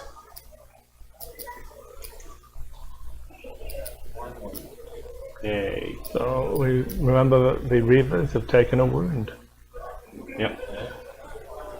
Okay, and Charges. the Poxwalker's not going to bother. Do it. Die to Overwatch Fire. Do it. Actually, it's going to charge the Reavers because the Reavers can't see it. Haha! 8. Ooh. Probably makes it. It's underneath your hand. Okay. Ooh, it does make it. That is a 6. And that is a 2. He gets in. Hooray! He's sneaky. Sneaky and bloated and filled with poxes. No. He misses. That was anticlimactic, wasn't it? No, really. It's to get all the attacks. Yep, they all get to make all of And their remember, you attacks. can actually move the ones Yeah, that aren't in you can contact. pile in so that they can move onto him. Yeah. And then there you go. So, You get 3 inches worth of movement. Yeah. You just have to end up closer than you were before to the nearest enemy model. That is, which is him. Yeah. okay, so I guess I get A whole bunch of attacks. 10 attacks total. Yep. There's only 6 dice there, so if he lives, 4 hits and 4 more attacks. Yeah. So 8 hits in total. But it doesn't matter how many wounds I do, if he rolls a 5, he's still alive. I have to roll a 5 for each one if you do. Yeah. 3 wounds so far. I think Calvin's got this. I don't pass a single one. 10 dice, 0 5 pluses. Sounds about right. Okay. Alright, now it's your turn. Okay. Seems fair. To the death. So I guess I can move these guys up. Yep. The building is 2 inches tall. Okay. Building. So I can basically trade. Basically, horizontal distance, you can go 5 and then minus whatever. Right. You have 6, so. Yeah. No, he's not going to be able to make it up. And you do have to remain in coherency. And how is vertical coherency handled, Calvin? 6 inches. Yeah. Shooting. Okay. What's up? We hit 1 wound. It's a 6. It's a past armor save. Okay. Grenades. Grenades. So 1 guy gets Only one. 1 guy per unit. and the others could still fire the pistol. Yeah.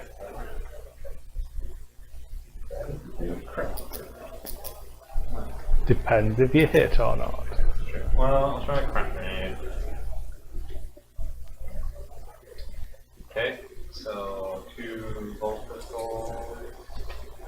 1 hit. No. So charge in.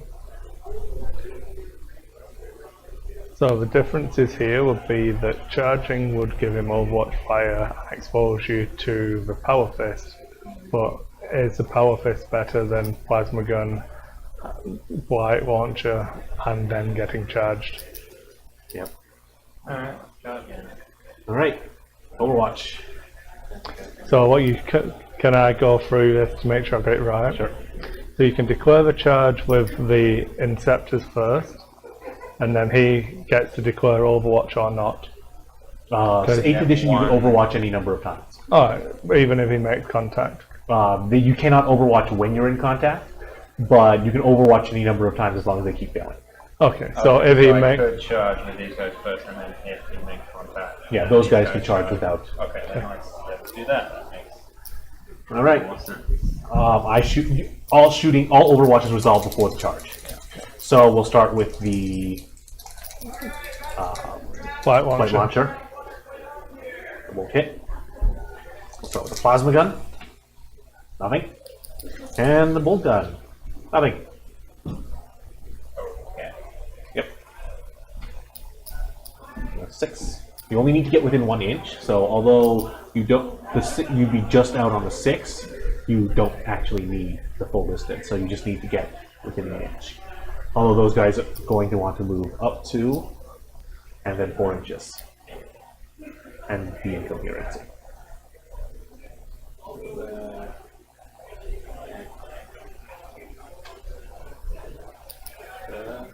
Yep.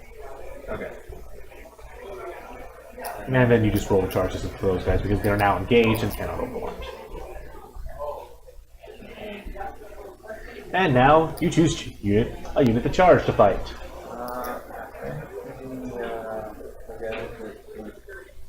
Combat blade seems like The wounded ones. Yeah. In this case, I don't swing before you anyways, so you basically fight with all of you guys before I do anything. So again, it's 10 total attack. Yep.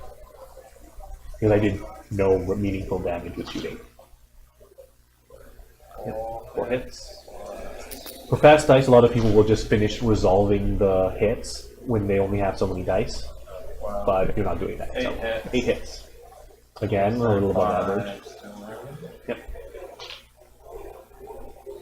2. So how many was that? Sorry? 3. 1? 3? Alright. They are okay. For now. Okay. And the Intercessors have a sergeant, right? They No. do not. No. They're just It says regular. there's Intercessor sergeant on the sheet. Is it in the book? Yeah, it just says use all of the models in the box, which is an Intercessor sergeant and 2 guys. Okay. And yes, they do. Yeah, you just didn't put a sergeant there. 7 attack total. Aha. Yes. That way. That way you know which one is a sergeant. 7 attacks. So they all get to attack. Yeah. This guy's within an inch, and you can just pile in so that they're all within an inch of a guy who is within an inch. 7. I'll do it your way and roll those. Yeah. 3. Extra 1. So 3. Right. 1 armor save failed. He's not disgustingly resilient. The bolt gun dies. Yeah. The ablative wound for 2 special weapons dies. Indeed. Alright, now I attack back. I am going to... Now, because you didn't make base contact with me, I can't put the Power Fist into those guys, but I don't think I'm going to. I'm going to put the Blight Knife into this guy, which is what I did last time. He'll miss. And Power Fist into him. 1 hit. It will wound. And -3. Yeah. Out of 6, so it will kill the wounded guy. He explodes. Yes. Alright, I am going to opt not to fall back. Plague Marines don't have bolt pistols. And just fight. So power fisting into the Reavers. And this. Do we hit, Plague Knife, do we hit on 4s? -1 to hit for power for fist. power fist. That's how they chose to represent unwieldy, -1 to hit Oh, instead. yeah. I remember now. Yep. So the Plague Knife will hit. The Plague Knife will wound. Plague Knife will do nothing. And then it is yours. Okay, so I get fish. No. Only. Yeah. You get to attack. Okay, so. But you make all of the attacks because everything on both sides fights in the fight phase. So I'll do 5 5 attacks from the intercessors. 7 for them. The one with, oh, No. The intercessors are the ones with the bolters. Yeah, it was a Reaver who killed. Weaver is the one who died, and they still get 7 attacks. They both get 7 attacks, so it doesn't really matter. so 4, another roll. 1 wound.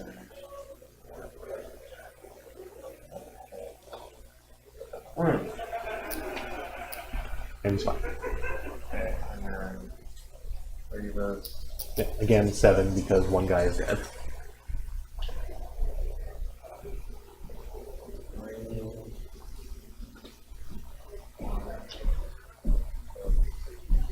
1 wound.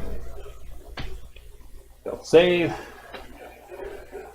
Fails disgustingly resilient. Now it's your turn.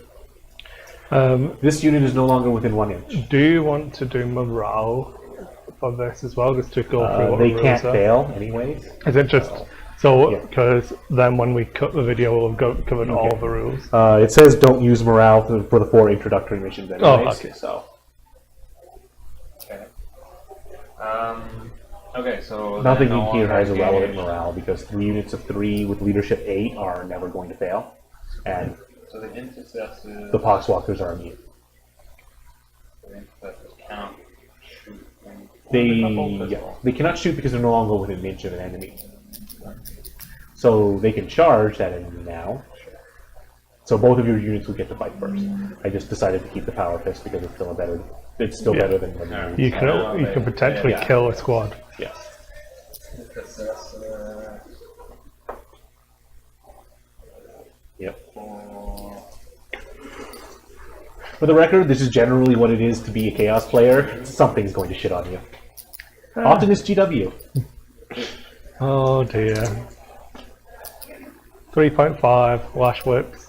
And he's dead. And there you go.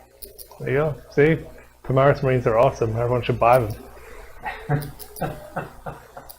Okay. Helps when you roll 0, disgustingly whatever resilient insanity attack.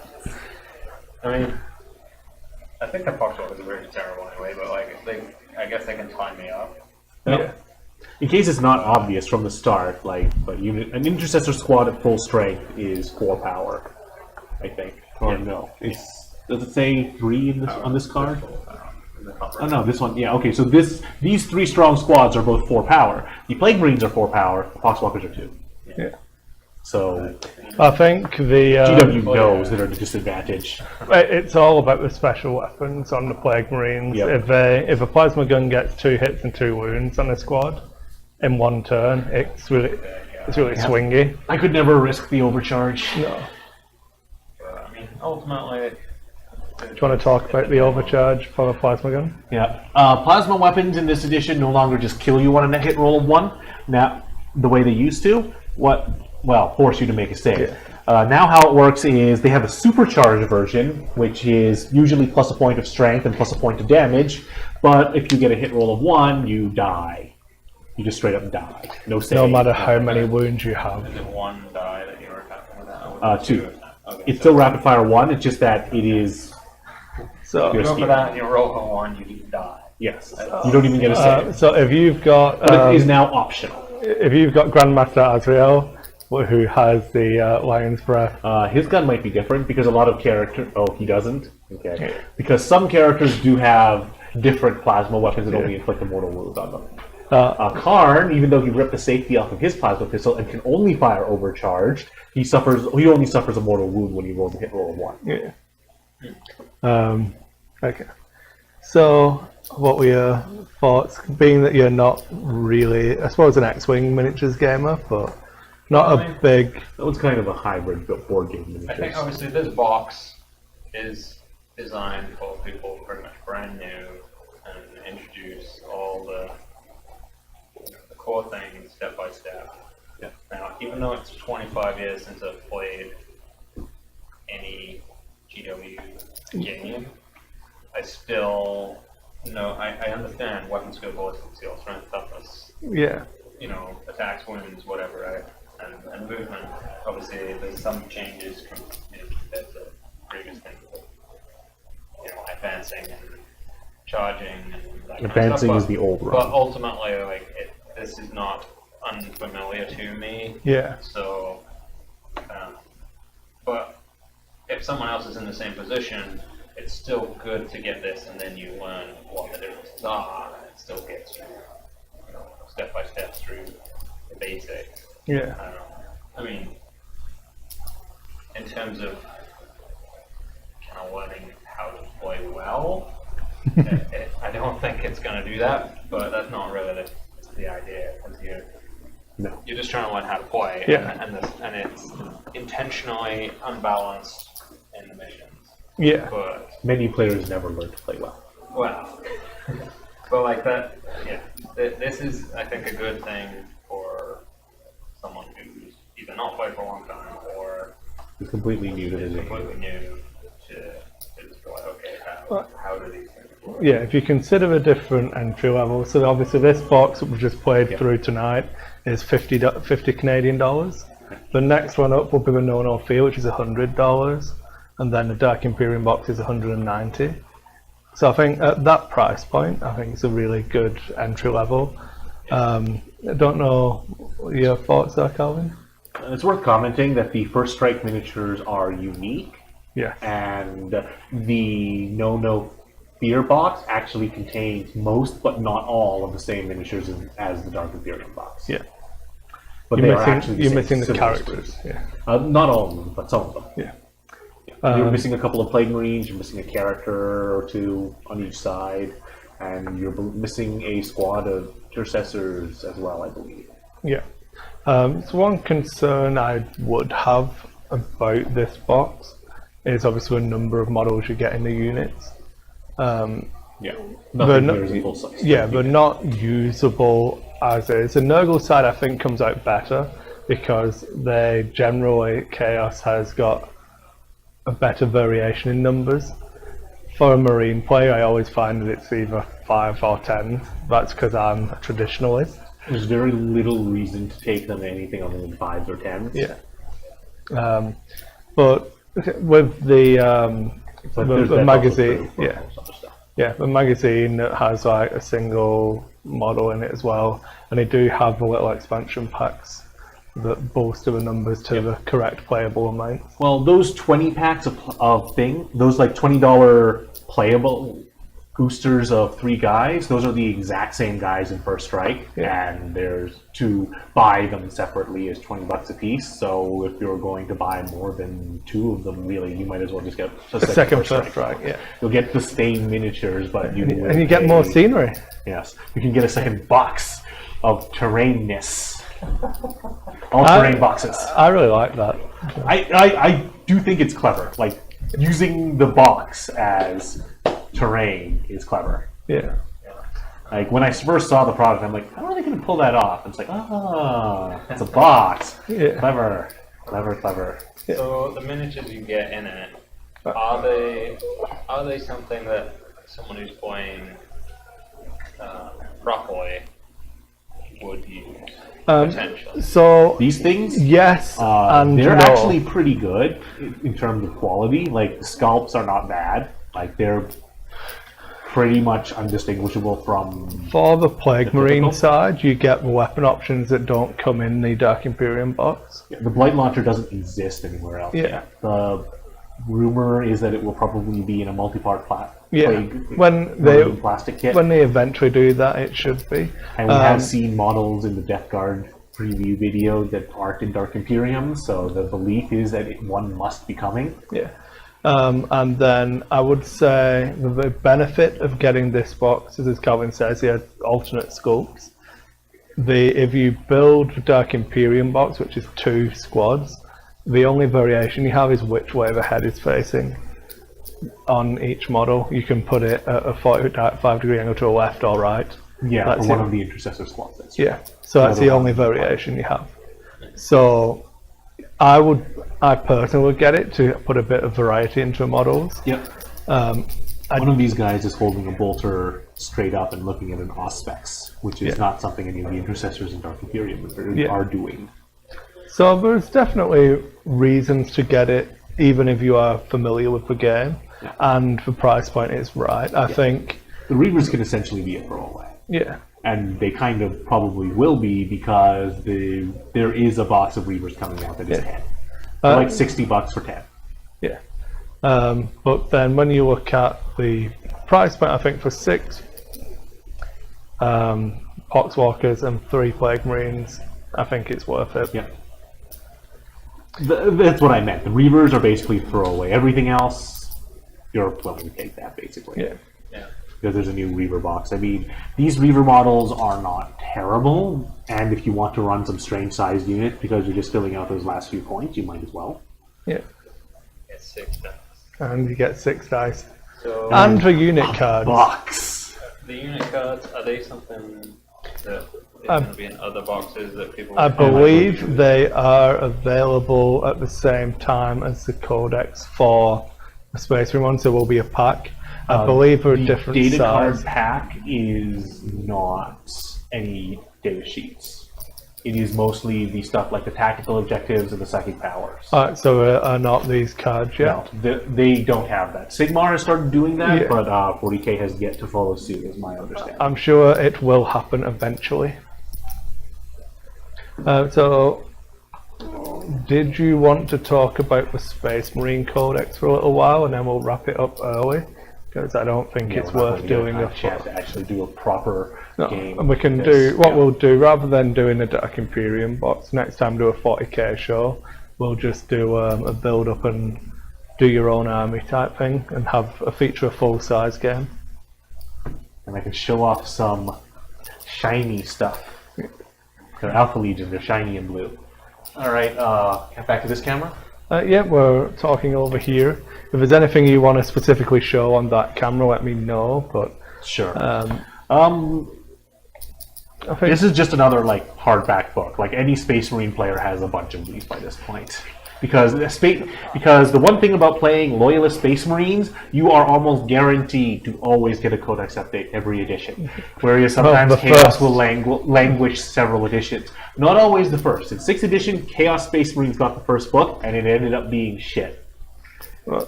I like the fact that they've done up the chapter tactics again.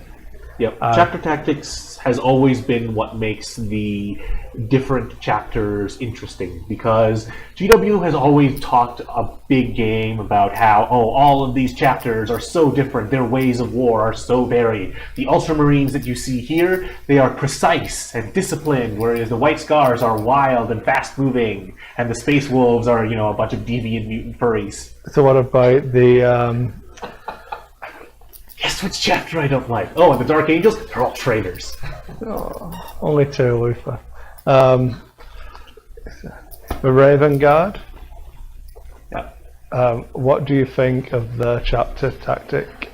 The chapter tactics always have evolved over time. They didn't have them before, up until 6th edition. 6th edition, some of them were clearly better, and the Raven Guard one was pretty weak, but now the Raven Guard one is enemy units that, it's like, if they are shooting at a Raven Guard unit and it is more than 12 away, -1 to hit. This chapter tactics doesn't apply to vehicles, and there was this huge argument over whether the Iron Hands one did in the old editions. But I think that the Raven Guard Raven Guard one is very powerful. is very good in the wrong way, because I think Raven Guard Devastators are going to be really good. It's going to encourage ranged armies for Raven Guard. Well, to an extent, that is what the Raven Guard are about. The Raven Guard aren't the jump pack, close combat army. So, that is the Blood Angels.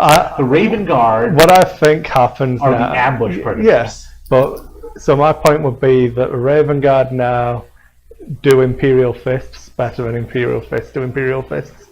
If you want to do a Raven Guard siege army, I think it beats an Imperial Fist siege army. Well, the specific stratagems are actually what help vary it back in. Yeah. Because the Raven Guard specific stratagem is you can spend 1 command point to set up a Raven Guard infantry unit in the shadows rather than in its normal spot, and then at the beginning of the first battle round, it emerges from the hiding place anywhere that is more than 9 away from enemy models. So the Raven Guard have the ability to sneak a couple of units up into advanced positions, and that doesn't really play into a siege army, whereas the Imperial Fist unique stratagem, Bolter Drill, does.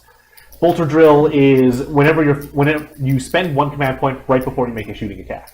For every bolt weapon in that unit, if you get a hit roll of a 6+, it gets another shot. Those extra shots cannot themselves generate more shots, but you can basically get approximately 16% more bolter shots out of an Imperial Fist unit with that stratagem, which does sort of lend itself to a shooty gun line.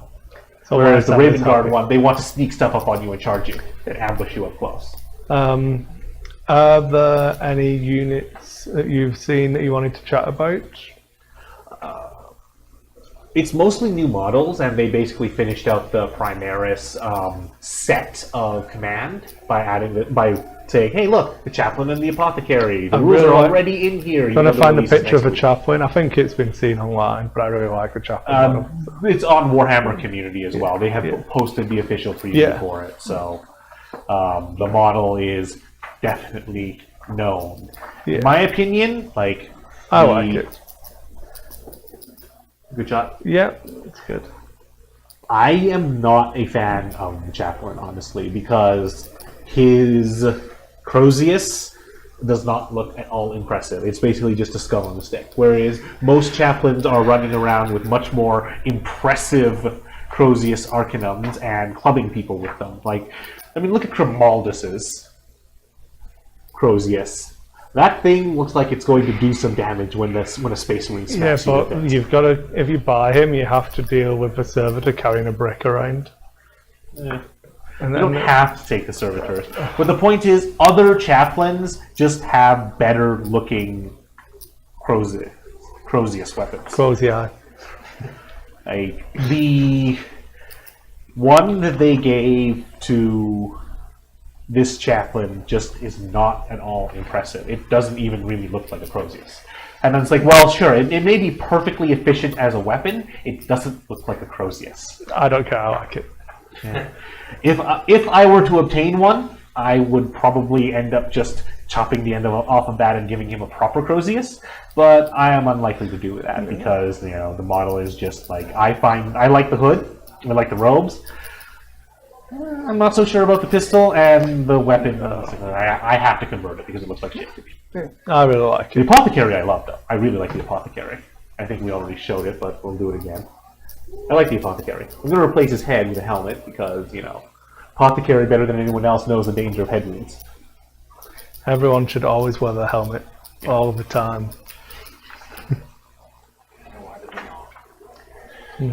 The modeling reason is because it's hard to give the same level of character to a helm as you do a face. The practical reason is maybe his helm is damaged. I don't know. Space Wolves have an actual reason for not doing it because Space Wolf senses are sharper than even normal Space Marine senses. So it's like they can literally smell their enemies, and wearing their helmet inhibits that. Yeah. So the wolves sort of have a reason. The beard gets in the way, the seal. That's why, really. Yeah, that's the real reason the beard doesn't Because Space Wolves are stupid. Come on, look at those mohawks, man. Do you think that's going to fit in the helmet? Nobody likes Every Space single Vikings. time he puts his helmet on, he's going to have to redo his do. Space Vikings from space. Let Bill say that. Not Bill. I know. Ramsey. I know. I've said it to his face. Is another Bill fond of He's a big Space Wolf bad player. wolves? Yeah. So he's a deviant furry too? Particularly the wolves. There are no wolves on Fenris anymore because Magnus killed them all. Okay. The one thing I do want to complain about with the Codex is this is the exact same problem we had with Age of Sigmar. People who have a book are going to have a leg up on people who do not yet have a book and are still just drawing their army out of the index because, as you mentioned, the re-access to objective secured, which is in this book called Defenders of That's the Humanity. one, Defenders of Humanity. If your army is battle forged, all troops units in Space Marine detachments gain this ability. So you have an advantage that no one else has, and you are not paying points for this advantage. Your cost is being battle forged in all Space Marines, but the thing is, a lot of people were already going, well, I'm taking all Chaos Space Marines, or I'm taking all Craft World Eldar, or I'm taking all Orcs. But the thing, Orcs don't have allies anyways. I would rather have the temporary punishment of people, because there's supposed to be 10 books out by Christmas, or 8 or 10 books Yeah. by Christmas. The release schedule may ameliorate it, but doing them in the General's Handbook gets rid of the problem entirely. But I would argue that doing that which punishes people for casual play for a period of 5 months is better than leaving stuff as it is and just having crappy tournament armies at the high end. Yeah, completely revamping the game was necessary. Yeah. But I feel like some basic level of this content should have been in core book or in the indexes, because at this point only people with codexes have them. At least there were allegiance abilities and relics in the original General's Handbook, just not very drilled down. You and don't specific to the know army. how playtesting went. Yeah. So you don't know how much of that is reactionary to later phase of playtesting. Yeah, obviously I'm not involved in the 40k playtest, but that is a concern and that is a thing. So you are going to feel. So some people are going to feel like they're at a disadvantage, even if it's not a particularly substantial one. It's just, well, the other guy's army got something for free. Why don't I? And the relics in here are fairly similar. Like, they're not particularly powerful relics, but they are free. You are permitted 1 per army, and it has to go on a character that meets a certain requisite. Sometimes the requisite is really broad. It's like, models with a chainsword can take Teeth of Terra. And that is a +1 strength, -2 AP, 2 damage chainsword that makes D3 additional attacks when you fight with it. The real hero of the Imperium's in that book as well. You get the Book of Malkador. Tome of Malkador, Psyker only. The bearer grows 1 additional power. That is one of the weaker ones. Doesn't matter, 'cause it used to be Malkador's, so it's awesome. Yeah. Because I won't disagree. Malkador's a hero of the Imperium. Yeah. Some of them are very specific. For example, the Fist of Vengeance requires a Crimson Fists model with a Power Fist. So you do have to pay your points for the base weapon that you're upgrading, but the chainsword's free. Yeah. But in the case of the Power Fist, you have to pay for the Power Fist. The Fist of Vengeance is basically a Power Fist that always does 3 damage instead of rolling a D3. So it's actually pretty solid if you're taking a Power Fist already. And If you're taking Crimson Fist. One. Yeah, and you're a Crimson Fist because you hate yourself. Rinworld. So basically, the Crimson Fists blew themselves up. 6 companies dead. There's a lot of orcs Those come in. shot I know what should do. Just shoot a missile into our own ammo bunker and blow ourselves up. The thing I'm really concerned about is there is the Armor Indomitus. The Artificer armor upgrade was removed in the book, so that a captain can no longer gain access to a 2+ armor save. They'll always have a 3+, unless he takes Terminator armor. And frankly, the existence of Artificer armor in previous codex did sort of obviate Terminator armor Well, entirely. you came with an Iron Halo and a 3-up save, and could upgrade to a 2-up save, which makes you better than a Terminator. Yeah, because you So could sweep why into would Terminator. you invent Terminator armor? Yeah, it's a good question. Why? The answer is who bloody knows. It's so you could do maintenance work inside a nuclear reactor. Yeah. And so the thing is, you can have squads. I don't know why they called it so Tactical Dreadnought armor when they made it. it's not particularly tactical. But anyways, the Armor Indomitus is a relic that basically just goes, here, now you have a saved characteristic of 2+ on a character. You should know all the Terminator stuff. It's in the Space Hulk book. Yeah, Terminator stuff is ancient, man. It's been a while since I read. So basically, a single captain will have access to 2+. No problem with that. Yeah, it's not terrible. The interesting thing, the thing I found most interesting is how they chose to handle the Chapter Master upgrade. Now a Chapter Master upgrade is a stratagem.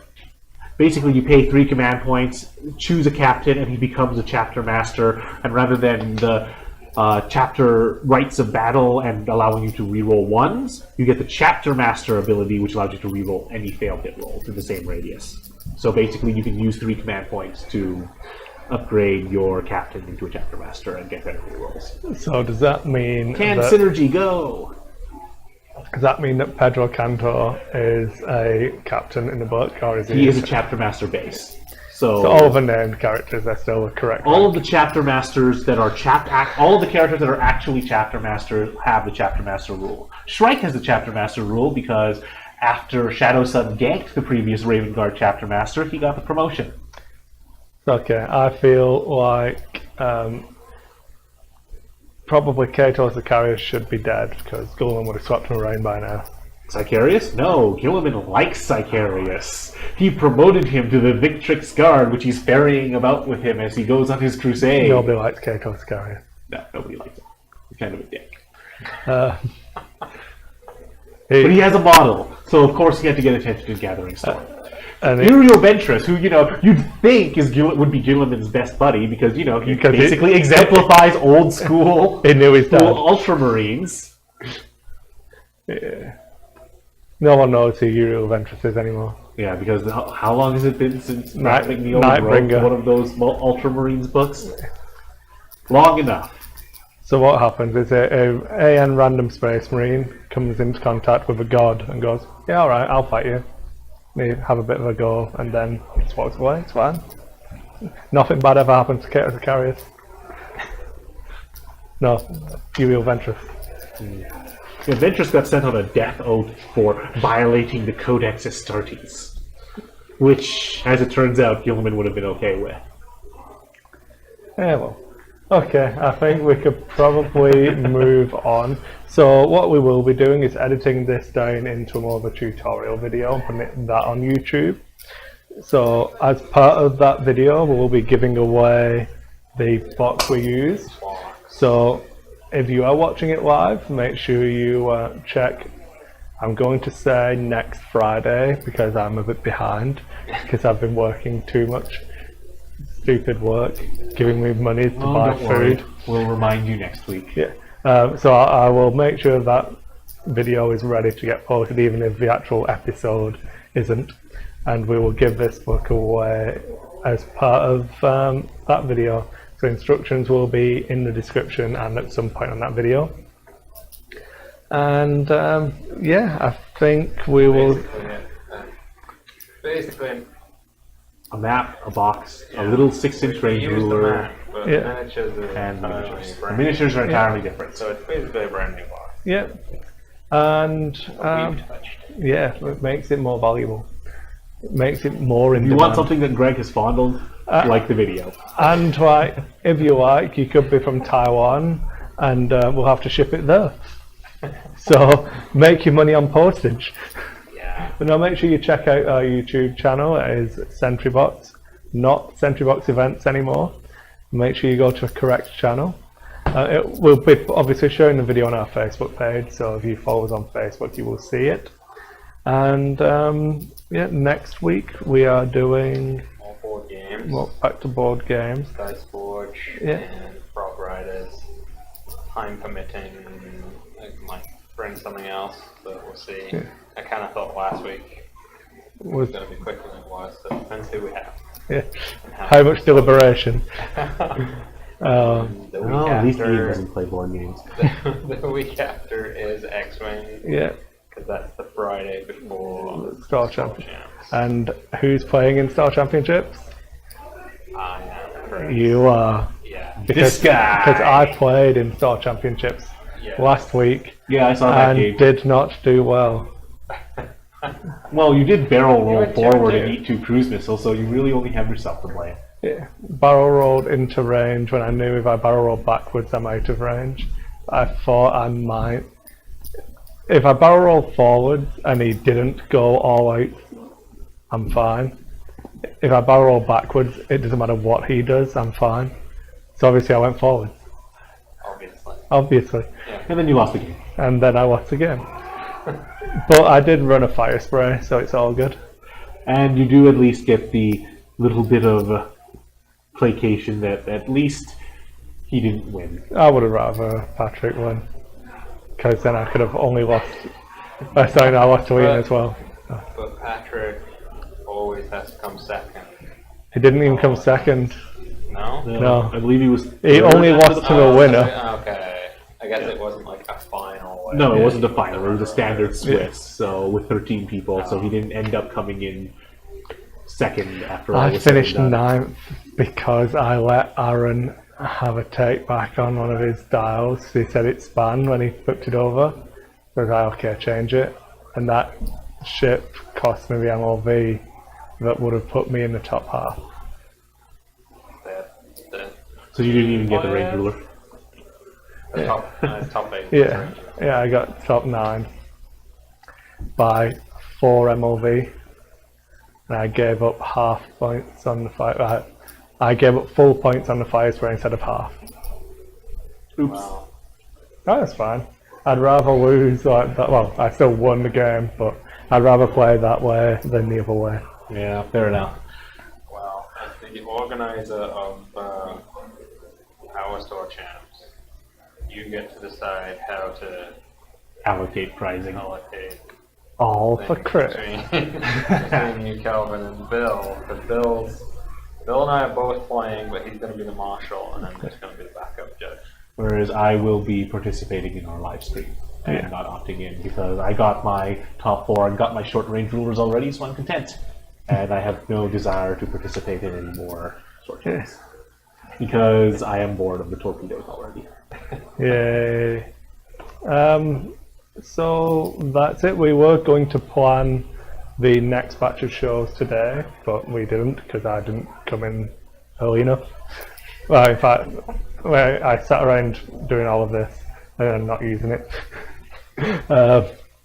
Yeah, whose fault is that, Chris? But I think we've got plans for trying to. What was it? What level did we say for subscribers to play Hero It Quest? was 800. Okay. 800 YouTube subscribers. Yeah. So how many are we at? Shall we check now? I'm going to do a live check. 500 something. Oh, that's terrible. You have gained 3 subscribers. Let's check our subscribers. 2 subscribers. I don't know. That might take a little while unless we encourage people. 557. Yeah. So we are 243 away from us having to play through the entire Hero Quest box on stream. I'm going to assume that's not going to happen for some time. So 121 times as many people as were watching tonight's stream. Yeah.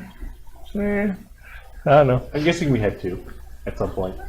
The switch over to Friday nights has been a little bit weird. Sometimes we have loads of people in, but obviously it just depends on the thing. Advance warning and Yeah.